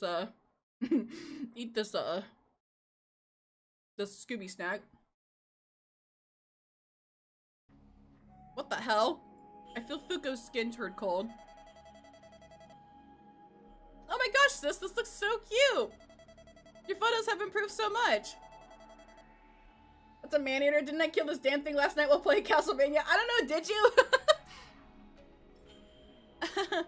I'm glad you think so. Yu nods. The composition's great, the angle's perfect, and the lighting makes everything look so crisp. Send that to me when you can, alright? I want to hang it in the shop. Will do. Say, Sis, would you mind if I borrow Naya for a bit? Not at all. Thanks. Fuko lowers the camera, plucks me off Yu's shoulder, and walks away from her. Please tell me you see it too. Man-eater, we're back to Vor again, Lira. No! I didn't do anything! I didn't do anything, I promise! Fuko holds me like a doll close to her face and starts pacing back and forth. Yeah, I saw it. Okay, good. I thought I was going crazy. You feel anything press against your back? No, I felt nothing behind me. Fuko looks back over her shoulder to where she took the picture. It's definitely not there now. You think we should show the others? What if it curses them? Fair point. What do you think we should do instead? I don't know. I'll think of something. Fuko puts me down. Just go check on the others for now. I'll keep taking pictures around the boat to see if there's anything else spooky happening. Sounds good. 3 hours pass and the ship soon becomes engulfed in fog. Man, what in the Nikkei event is this? Yet the sea doesn't seem any more intense. No harsh waves, no strong winds. In fact, I think it's gotten quieter. Woo, we're here! Hifumi jumps off the boat and makes a big splash by the pier. I look out east and see an island shrouded in fog. It looks mountainous and forested. It has some dirt roads leading into the forest. Thanks to the fog, I can't tell just how big the island is. But all the flora is giant as well. How curious. This island could be ground zero for the growth spurt. I pull out my phone to see exactly where we are on the map, but there's no signal. Hey, is anyone else getting a signal? Everyone else checks their phone. Nope. Nope. Me neither. Jun and Maya shake their heads. But don't worry about that. The ship should be able to shove off at a moment's notice. Come on! Hifumi wades towards the beach and starts marching onto the dirt road into the forest. Yeah, this does not seem like a good idea. Our vacation awaits! Hey, wait for me! Me too! Jun and you run off ahead to keep up with Hifumi. Jun has to take 3 steps for every step Hifumi takes. Yu has to take 5. It's like watching corgis trying to keep up with German shepherds. It's cute. Meanwhile, Fuko and Maya stay beside me. You should go first. Oh no, I insist. Age before beauty. Fuko motions for Maya to get off the boat. Happy coming of age day! Maya gently kicks Fuko's butt with the side of her foot. That proves enough for Fuko to stumble forward and out of the boat. Fuko looks around frantically before tensing up. She curls into a little ball as if she's expecting a volley of artillery to turn this island into a crater. Oh, honey. Maya walks off the boat, picks Fuko up, and duffs her off. You'll be okay. No, this island has bad juju. I feel my low luck stat even getting lower. The encounter rate's probably super high too. I jog on over to them. Fuko, it'll be okay. We'll have some of the strongest women on Earth with us. Yeah, but ghosts don't care about our strength stats. Well, we'll be safer in numbers. Maya hoists Fuko over her right shoulder and puts me on her left shoulder. Just stay close to me and everything will be okay. How do you know that? Are you a wizard? Not exactly. Maya's lips curl into a smug smile. But I was part of a part-time Miko in high school. Is there art of Maya in a Miko outfit? I need to see this. No kidding. I had a feeling something squirrely might happen. Maya reaches into her sweater and pulls out a bunch of ofuda and a gohei. So I crafted some precautionary measures. Oh, must ingenious. What else do you got? Maya pushes the ofuda back in and pulls out a handful of salt shakers. Salt! Vengeful spirits can't stand the stuff. I snagged this off of a book cafeteria. Most wise. Got any holy water? Nope, I'm not a Christian, nor do I know any. Yeah, but you're a Miko. Can't you just convert real quick, bless the water, and then convert back? I don't think that's how it works. Salt! Yes, we got salt! Is there anything else the ghosts are weak to? Depends on where they hail from. But I do know some ghosts hate iron. Really? Why iron? Apparently ghost energy is kind of like electromagnetic waves in a weird way. It's why ghost energy makes cameras and audio equipment act funky. So touching iron basically slaps ghosts of their energy. So iron is basically a superconductor for ghosts? Yeah, that's a good way of looking at it. Then wouldn't gold be super effective against ghosts? I suppose so. Or maybe magic just hates iron. I recall reading that fairies despise iron and get sick if they even look at it. Also true. Well, the specifics don't matter. If it works, it works. I point back to the boat. That boat is all still, so we should be able to hide from the ghost there if we need to. I thought iron helps us play? I don't know. That's why steel type beats fairy type, Lira? Really? I was about to ask about that. I was like, is this a Pokemon reference? Good thinking. Let's try and catch up to the others for now. Right. Maya jogs off ahead and catches up to the others after just half of a minute. She's still behind them, but close enough to see them clearly and hear them. They all seem to be in good spirits and aren't spooked out at all. After another half minute of walking, we come across a signpost with 4 different arrows. It reads, "Welcome to Lenowalk Island. Hotel North, Harbor South, Beach West, Forest East."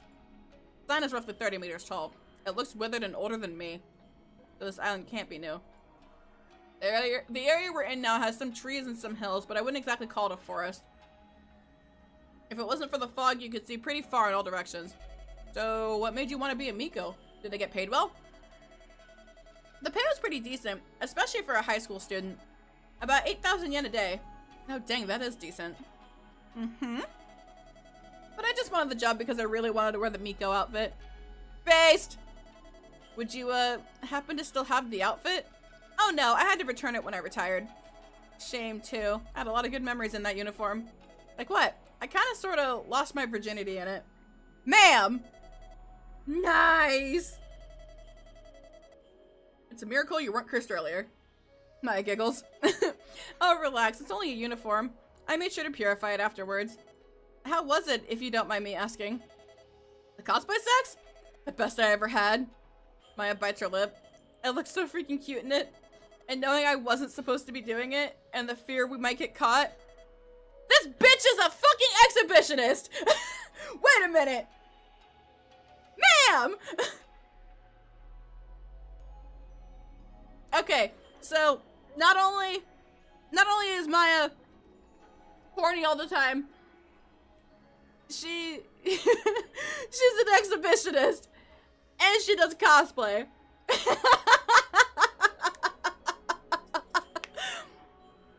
It was perfect. Dios mio, you're a bigger degenerate than I am. So when you weren't getting laid, what did you normally do as a Miko? If we could see her right now, I bet she'd be flashing us. Ceremonial dances, selling souvenirs, cleaning the shrine, blessing and purification rituals. Sweet, what'd you bless? All sorts of stuff. New cars, puppies. Some kids even had me bless their new game consoles what they got for Christmas. My sensei at the time even blessed a fighter jet one time. So cool. Fuko's glasses sparkle. I always wanted to be a Miko. But why don't you? You're still in college and there's a shortage of giant Mikos. But I have to wake up early? Of course. Never mind. Please bless my gacha pulls. Right? Let me get some more water. Hold on. Okay. Oh, come on! You'd make a great Miko! Fuko's face softens. You really think so? Uh-huh. I was also in charge of hiring new Miko, so I know a good one when I see it. Fuko takes a deep breath. Alright, could you help me train sometime? Game assets are expensive, and I don't want to mooch off sis forever. I'd be more than happy to. Thanks, sensei. Don't mention it. After 5 minutes of walking, we encountered another signpost. It's the same one from earlier. Same writing, same size, same condition. That's concerning. Hey, calm down. It could be a different signpost. And what if it isn't? There's only one way to find out. Let's just wait here. If Hifumi, Yu, and Jun bump into us from behind, then we'll know we're in a loop. That makes sense. I have no issue with that. Maya comes to a halt and waits at the signpost with Fuko and I still resting on her shoulders. Hey, do you guys smell that? I lift my nose in the air and get a whiff. It smells like oil. Yeah, almost like Yu's kitchen. Fuko makes an uncomfortable sound. It doesn't sound replicable. Easy there, maybe the hotel's just having a cookout. That's certainly possible. Maya pulls out the gohei from her sweater and starts glancing around the area. Don't worry, magical girl Maya will protect you. Maya does a little purification dance with impeccable form. Good to know I still got it. Thanks, I do feel better after that. Me too. And I'm not just saying that either. I feel warmer. And the area looks just a bit less foggy. I agree, Yu. Private military companies should be legal. I feel my face scrunch up and my heart deflate as I hear Jun speak behind us. Maya turns around and we see Hifumi, Jun, and Yu standing where we entered the clearing.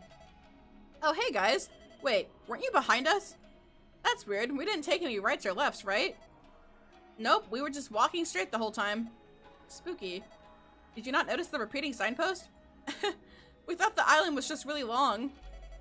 That's a fair point, actually. Still, there's no way the island could be repeating, could there? We think the island is haunted. What do you mean haunted?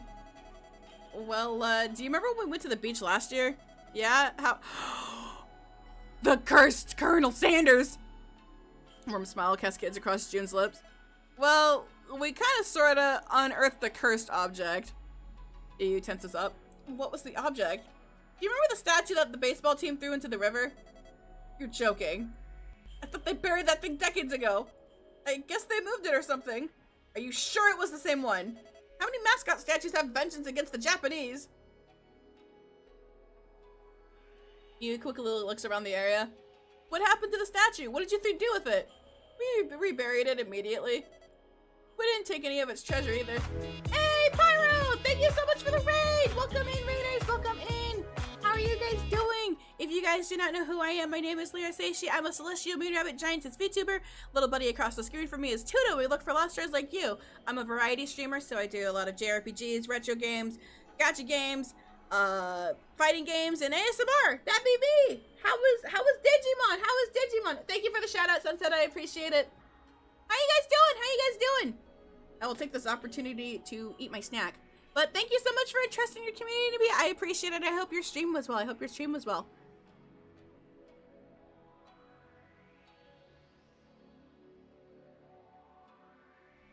Yeah. It's pretty digital? Hell yeah, hell yeah. Well, it's nice to see you. It's nice to see you, Matcha Lewis. Pyro, hello, hello. Hope you guys are all doing well. Looking for the Colonel. The Colonel. He dead. Did you not hear me? I tell you he dead. We didn't take any of its treasure either. I look at Fuko. Right? Everyone stares at Fuko. I would never. You saw how fast we reburied that thing? Well, what happened after you reburied it? It flew out of the sand and started flying towards us. Then I kicked it into the sky. Maya seems quite proud of herself. Did you see it land? Nope, it just glimmered in the sky. That's bad. You always confirm a kill. And how were we supposed to do that? Fair point. Fuko starts getting really sweaty. And now the statues come back to kill us all for disturbing his slumber. Now hold on. Why would a vengeful spirit wait an entire year to take vengeance? I don't know. Maybe I kicked it into space? Huh, how did ghosts interact with vacuums? Good question. They should be able to operate just fine in peace. My throat is dead from reading so much. I am right there with you. I have been reading for 3.5 hours. Oh man. But if they can, why did the spirit take so long to come back to us? Hifumi shrugs. I don't know. My field is kaijus, not the supernatural. Ah! A fierce roar shakes the trees and rattles the soil. Oh my god! That's an actual game asset! Oh my god! That is hilarious.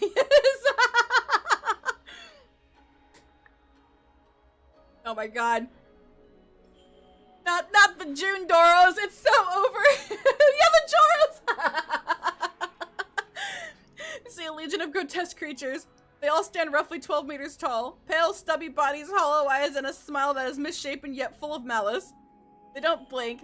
They don't appear to be breathing either, yet they're all vibrating with anticipation. They're all quadrupeds too, but they don't have any feet. Heck, I don't even see any ankles or knees either. I should be scared of these, but they're too rotund and funny to be scary. I kind of want to hug one. Aye! The anxiety demons. Fuko cowers behind Maya. What are they? Monsters! What do they want from us? June raises her hands and turns to the party. Wait here. I'll take care of them. June approaches the creatures like she would approach her friend at the gym. Let me give you some advice, you dorks. June puts her hand on one of the creature's heads. Get out of here, you're gonna be in a lot of trouble. June winks at us and flashes an okay sign before walking back to us with a confident grin. And remember! June turns back to the creatures and points at them. Grrr! One of the creatures opens its mouth and extends its tongue faster than any of us could see. And pierces June right through the stomach. Uh-oh. June's body staggers and stiffens as she looks down at her wound.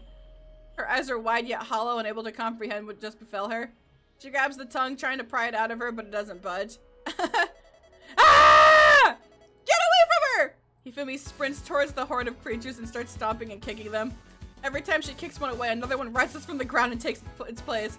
Every time she stomps on one, they inflate back up like a rubber toy. Be gone, vile creatures! Maya throws an Ofuda onto one of the creatures with the accuracy of a professional darts player.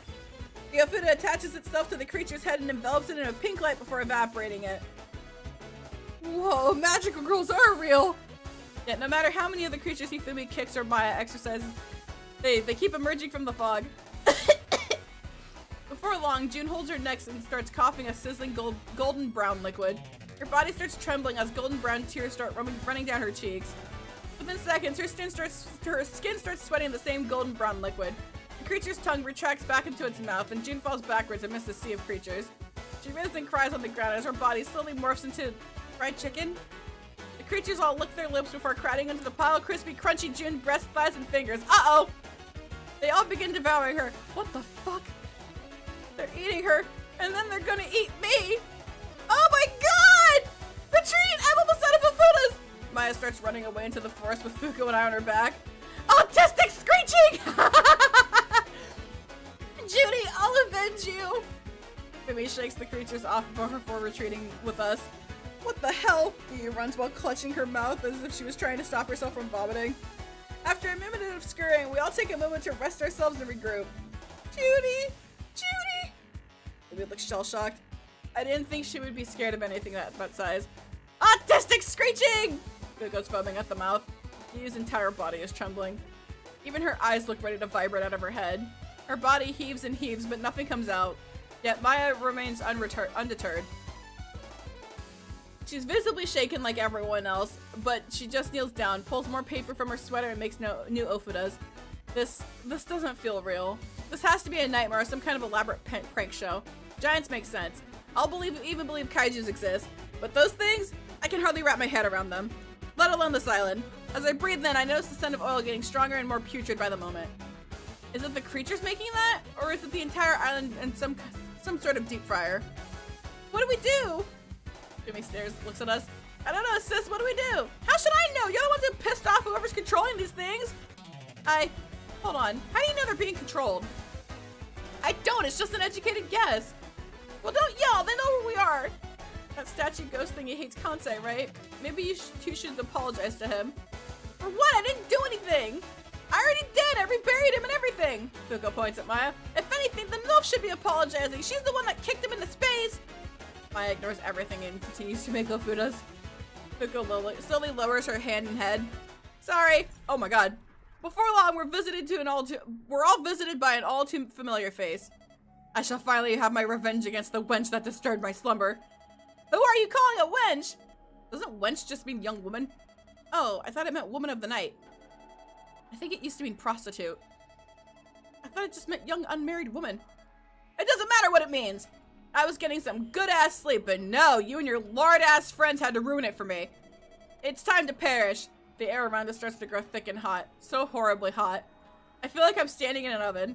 Farewell. Maya clumps down a bunch of Ofuda together into a ball and kisses it.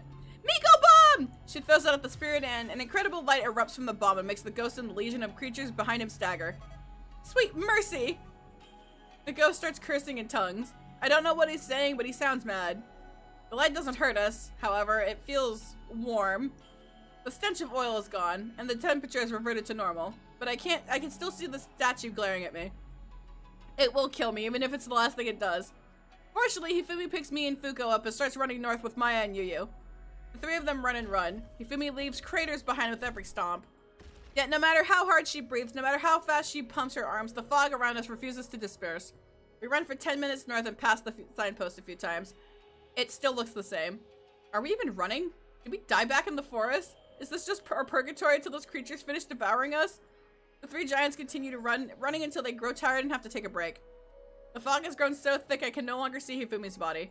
I can only see her arm and elbow down. Think we lost him? Even if we didn't, Maya can save us, right? I'm running low on paper. I got enough for only 1 or 2 of those. Damn it! Everyone sighs, but Fuko's stomach rumbles. Hey, sis, you got any food on you? Yeah, I got some fried chicken I saved from work. Want me to start a fire and reheat it? Yes, please. Being chased by a ghost and all you can think about is food? If I'm going to die, I would prefer to share one last meal with my loved ones before I go. Anyone got a light? Yeah. Hifumi takes a lighter out of her shirt. Maya tears off some of the branches from a nearby tree and grounds them up like a nice little bonfire. Well, little for everyone else. It's still massive to me. Why do you have a lighter? Sometimes the Bunsen burners in the school labs don't light properly. Hifumi flicks the lighter and starts trying to ignite the bonfire. Come on, come on. Fuko grabs the edge of her shirt. Need me to put my shirt in the bonfire? That won't be necessary. Maya throws 2 ofuda next to Hifumi's lighter. Oh, that'll do, thanks. Aw. Fuko seems disappointed. Yuya fishes out some metal spits from her apron, sticks some fried chicken pieces on it each, and passes them out to everyone. Itadakimasu! Itadakimasu! Itadakimasu! Itadakimasu! Oh my god, itadakimasu! We all hold out our spits and watch the fried chicken heat up. Before long, the scent of Yuyu's famous fried chicken surrounds us. Savory, salty, and a little citrusy. I'm being lulled into a food coma just thinking about it. Hey, I'm really sorry I accepted that stupid promo deal. I really should have done some more research. Don't apologize. Fuko takes a bite out of a chicken thigh. I shouldn't have unburied the statue. And I shouldn't have kicked it. And I should have gone to work today. Yuyu is the fucking Squidward of the group. Everyone looks at Yuyu. What? I didn't contribute to this in any way. Yeah, neither did I. Me neither, lol. What you cooking there? June walks up and sits around the campfire like nothing happened. Junie, you're alive! Fumi immediately hugs June into her chest. What the? How did you? The demon of Babylon disguises herself with the good of the righteous! The hell are you talking about? How are you alive? I watched you die. I got better. That's not possible. People die when they are killed. Oh, fuck. That's another Scooby Snack. Hold on.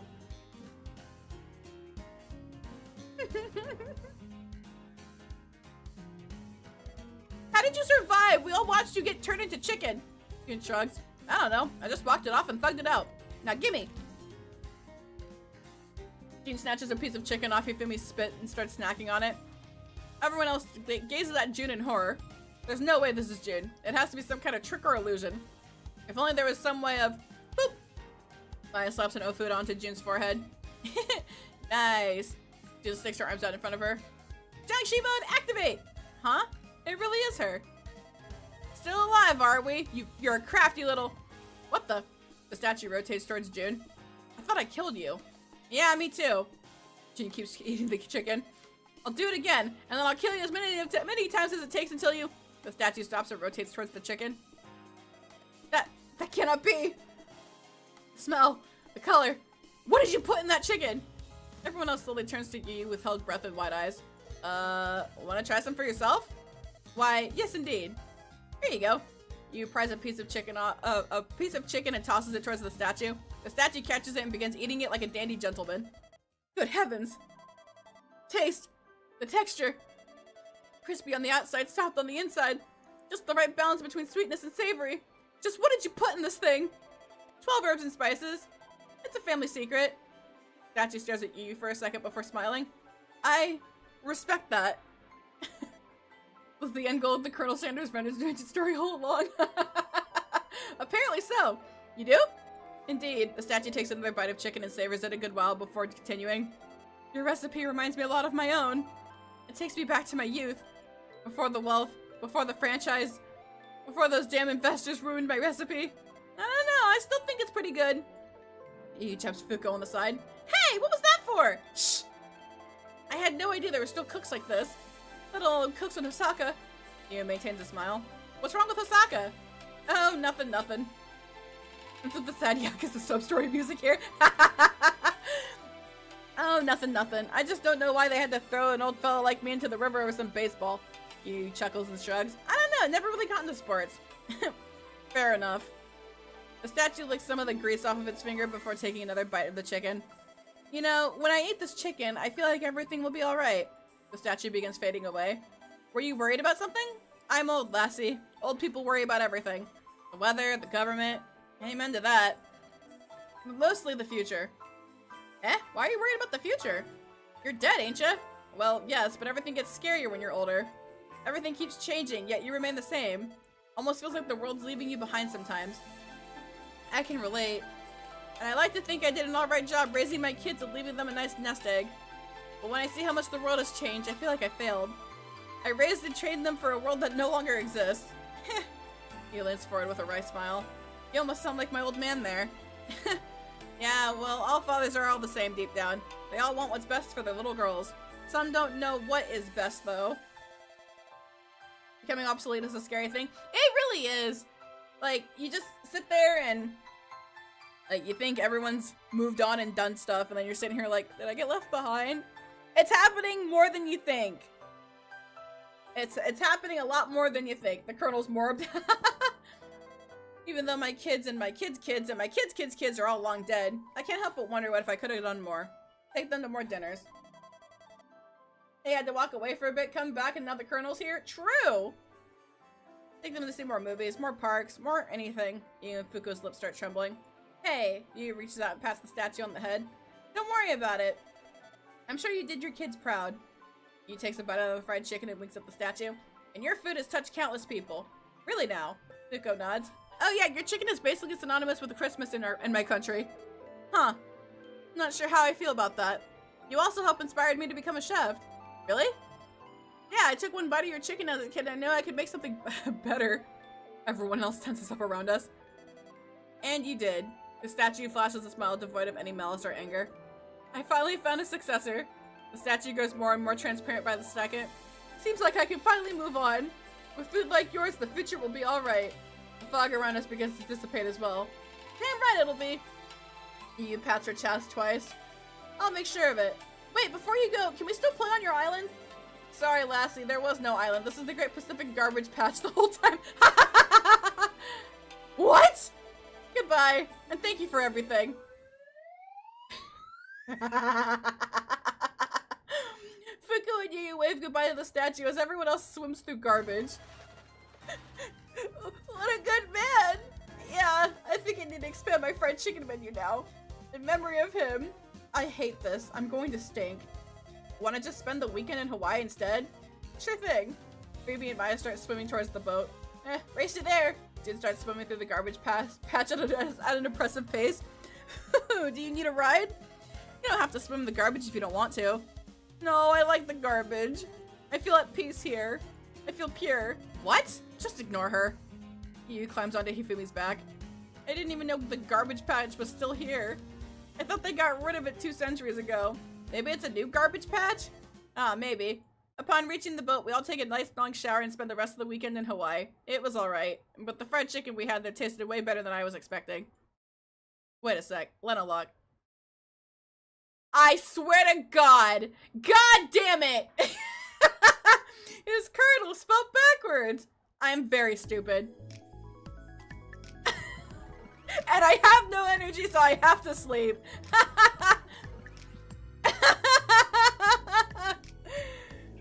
God damn it! It'd be like that. Okay. That is a very good stopping point. That is hilarious. Oh man. I will take this moment to sleep though. And sleep again. Okay. I lied. We save again. Okay. That was my favorite scenario to write. It was pretty fucking funny.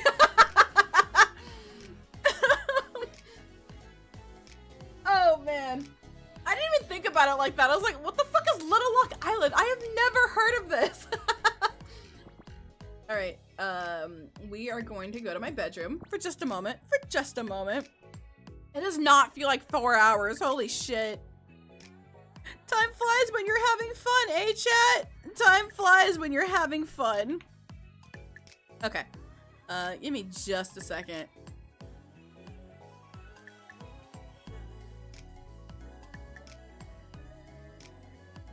Are you guys still holding on? You better be holding on.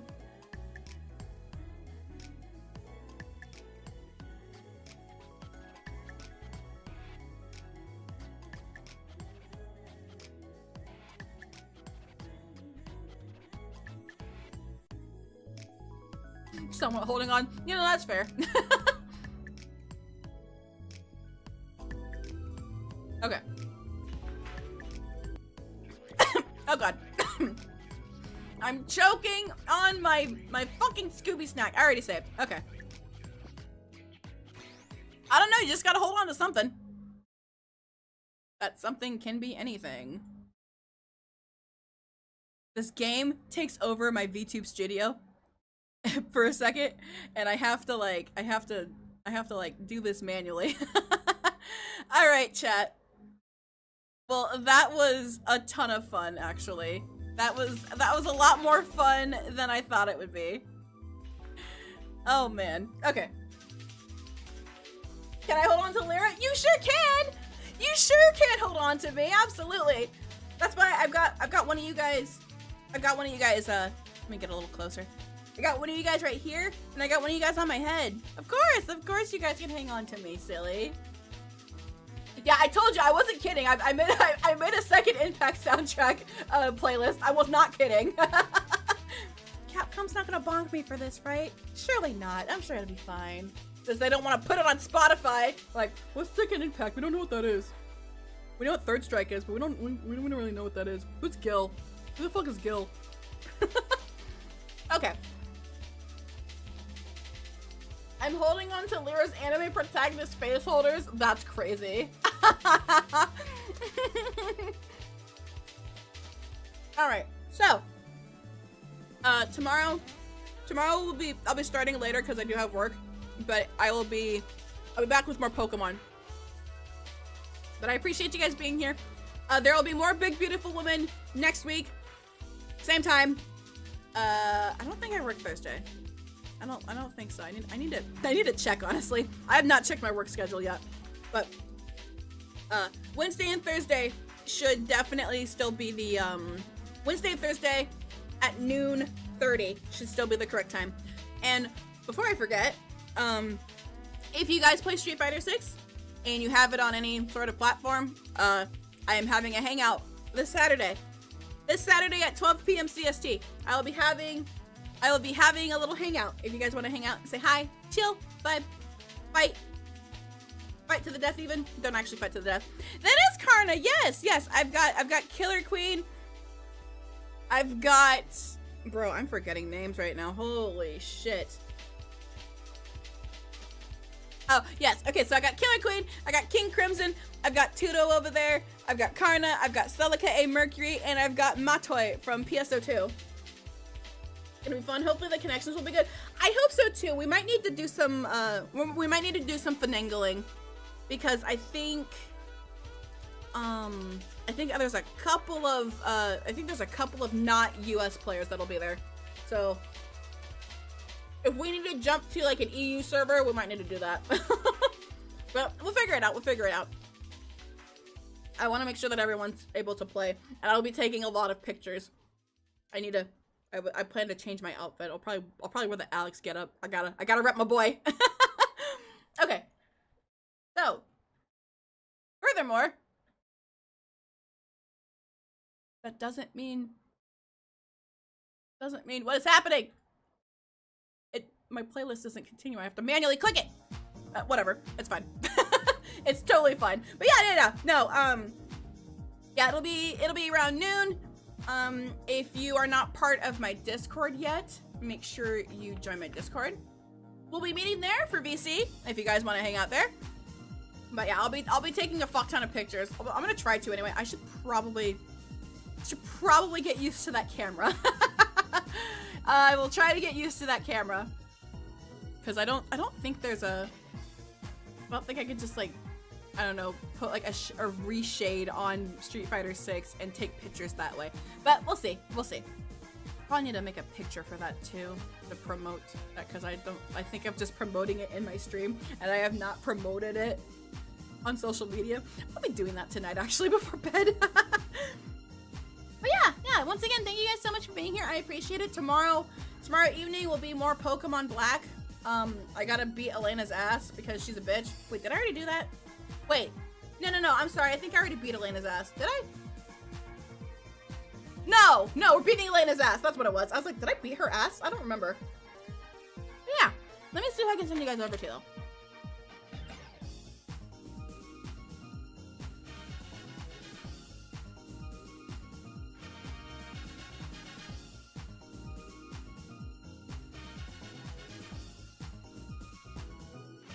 Let me see.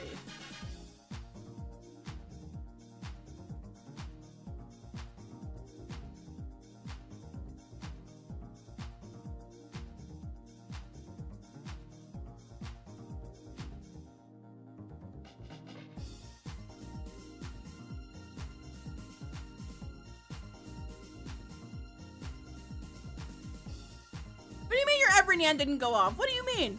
That's crazy. My sound alerts is right here. Oh. Odd. Very odd. Alright. I will send you guys over to Dooney today. Yeah, let me go ahead and do that. I just read the socials message and had to double take. There's nowhere that says yes it does. Yeah, you gotta drink some water. If I was to have like a Fansly or an OnlyFans, it would only be to play like lewd video games that Twitch does not allow. So like Honey Pop. Okay.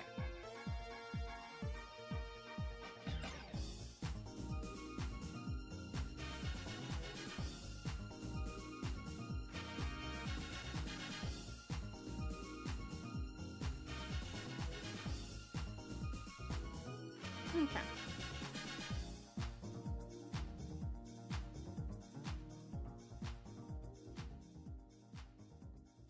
All right, I shall send you guys to Dooney. Thank you guys again for the raids and the follows. I appreciate it. Let me get the raid message here.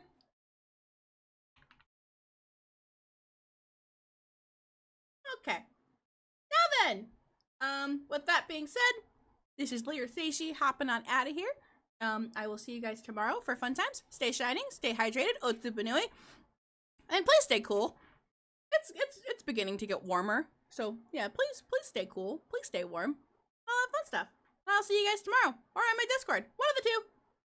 But I will see you guys later. Bye Flash, bye Link, bye Lewis, bye Dave, bye Rota, bye Valus, bye Rota, bye Kami, bye Rockosoft, bye Link Nazar. Bye, Majin! Bye, Pyro! What do you mean it's too late? It's not too late. It's never too late. That's crazy. Oh, the heat is coming? No. It's fine. It's fine. But yeah, you guys have a great rest of your day, night, morning, etc. And I will see you guys tomorrow. Okay, bye!